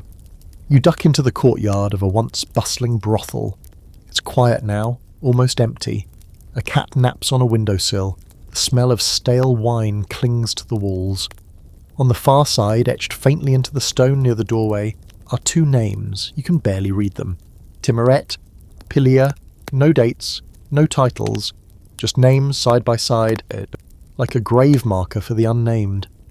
You think of the girls whose lives you've walked beside, Thaleia with her biting tongue, Damaris still sweeping the same step, Lavana, whose name was stolen, Cleonica, who grew bitter herbs in a courtyard and held the silence of others like prayers, Myrene, punished for believing in love, Dido branded, Ligeia, discarded after her last profitable year, the girl who sang after the ritual on the hilltop, her mouth bleeding, and beyond them, the ones who left no name at all. There's a lull in the street noise, a rare moment of stillness. You look around and wonder how many ghosts are watching. Not angry, not weeping, just present. Here's a scholarly debate you're not ready to let go of. The question of legacy. Whether these women shaped the culture, or were merely shaped by it. Some argue they influenced art, poetry, philosophy. After all, Socrates spoke to Aspasia, didn't he? Others argue that influence isn't the same as power, that no matter how clever or cultured they were, they could still be bought, sold, silenced. But maybe legacy isn't about grand contributions. Maybe it's not about quotes in scrolls or statues in city squares. Maybe it's just about persistence, about leaving something behind when the world tried to erase you. You make your way to the agora one last time. The merchants are already arguing. A man is selling figs, another is hawking scrolls filled with bad poetry. You pass a musician playing a lyre. His song is soft but familiar, something about longing. You sit on a bench near a group of boys debating philosophy. One of them quotes Plato, something about the soul being tied to truth and beauty. Another snickers and points to a woman walking past. She's painted, perfumed, clearly working. The boys laugh. You watch her go. She doesn't flinch. She's heard it all before. And maybe that's the most powerful thing of all, not the myths, not the punishments, not even the quiet rebellions, but the fact that she keeps walking. There's a cracked fountain nearby. A small one, nothing grand. No inscriptions, but someone has wedged a tiny offering into its base. 2 flowers tied with thread and a single bronze coin. It's not a temple, it's not a grave, it's just a pause, a marker, a soft memory in a city that rarely allows softness. You stand there for a long time looking at the coin. You don't touch it. You don't need to. It's not for you. It's for them. Because after all the candles burned, the trials heard, the songs sung, the gods invoked, the laws written and rewritten, one truth remains: the women of Athens' underworld, the prostitutes, the courtesans, the slaves, the girls sold too soon were always part of the city. Not outside it, not beneath it, of it. They carried its weight, fed its men, appeased its gods, entertained its thinkers, paid its taxes, raised its unwanted children, survived its cruelty, and they left behind echoes, not enough for a temple, but maybe enough for a whisper. So now here you are, lying in your bed, fan humming softly, room dimmed, that perfect sleepy glow. The echoes of ancient Athens still linger in your mind. Cobbled streets, torchlight glinting off cheap jewellery, whispered prayers tucked behind cracked temple walls. You've walked through brothels and banquets, past statues and scar stories, across festivals and punishments, and somewhere along the way, you stopped seeing those women as a blurry historical footnote and started seeing them as people. Flawed, complicated, surviving. And that's the dark truth, isn't it? That beneath all the myths and marble, ancient Athens, glorious, enlightened, legendary, was also built on bonds, a silence worn like perfume, a silence paid in skin, a silence passed down through laws, laughter, and the daily choice to look away. But the women you met in this story, they didn't look away. Even when they were punished for speaking, even when their names were erased, even when their histories were written by the same men who bought their bodies, they persisted, in ash, in ink, in stitched thread and scratched stone. And you listened, which honestly is more than most ever did. So now, Let the hum of your fan blur into ocean waves. Let the torches fade behind your eyes. Let Lavana, Thalea, Damaris, and all the others drift with you into sleep. Not as victims, not even as rebels, but simply as people who lived, who endured, who mattered. Their story doesn't need an ending, it just needed someone to remember. Good night, dreamer, you made it.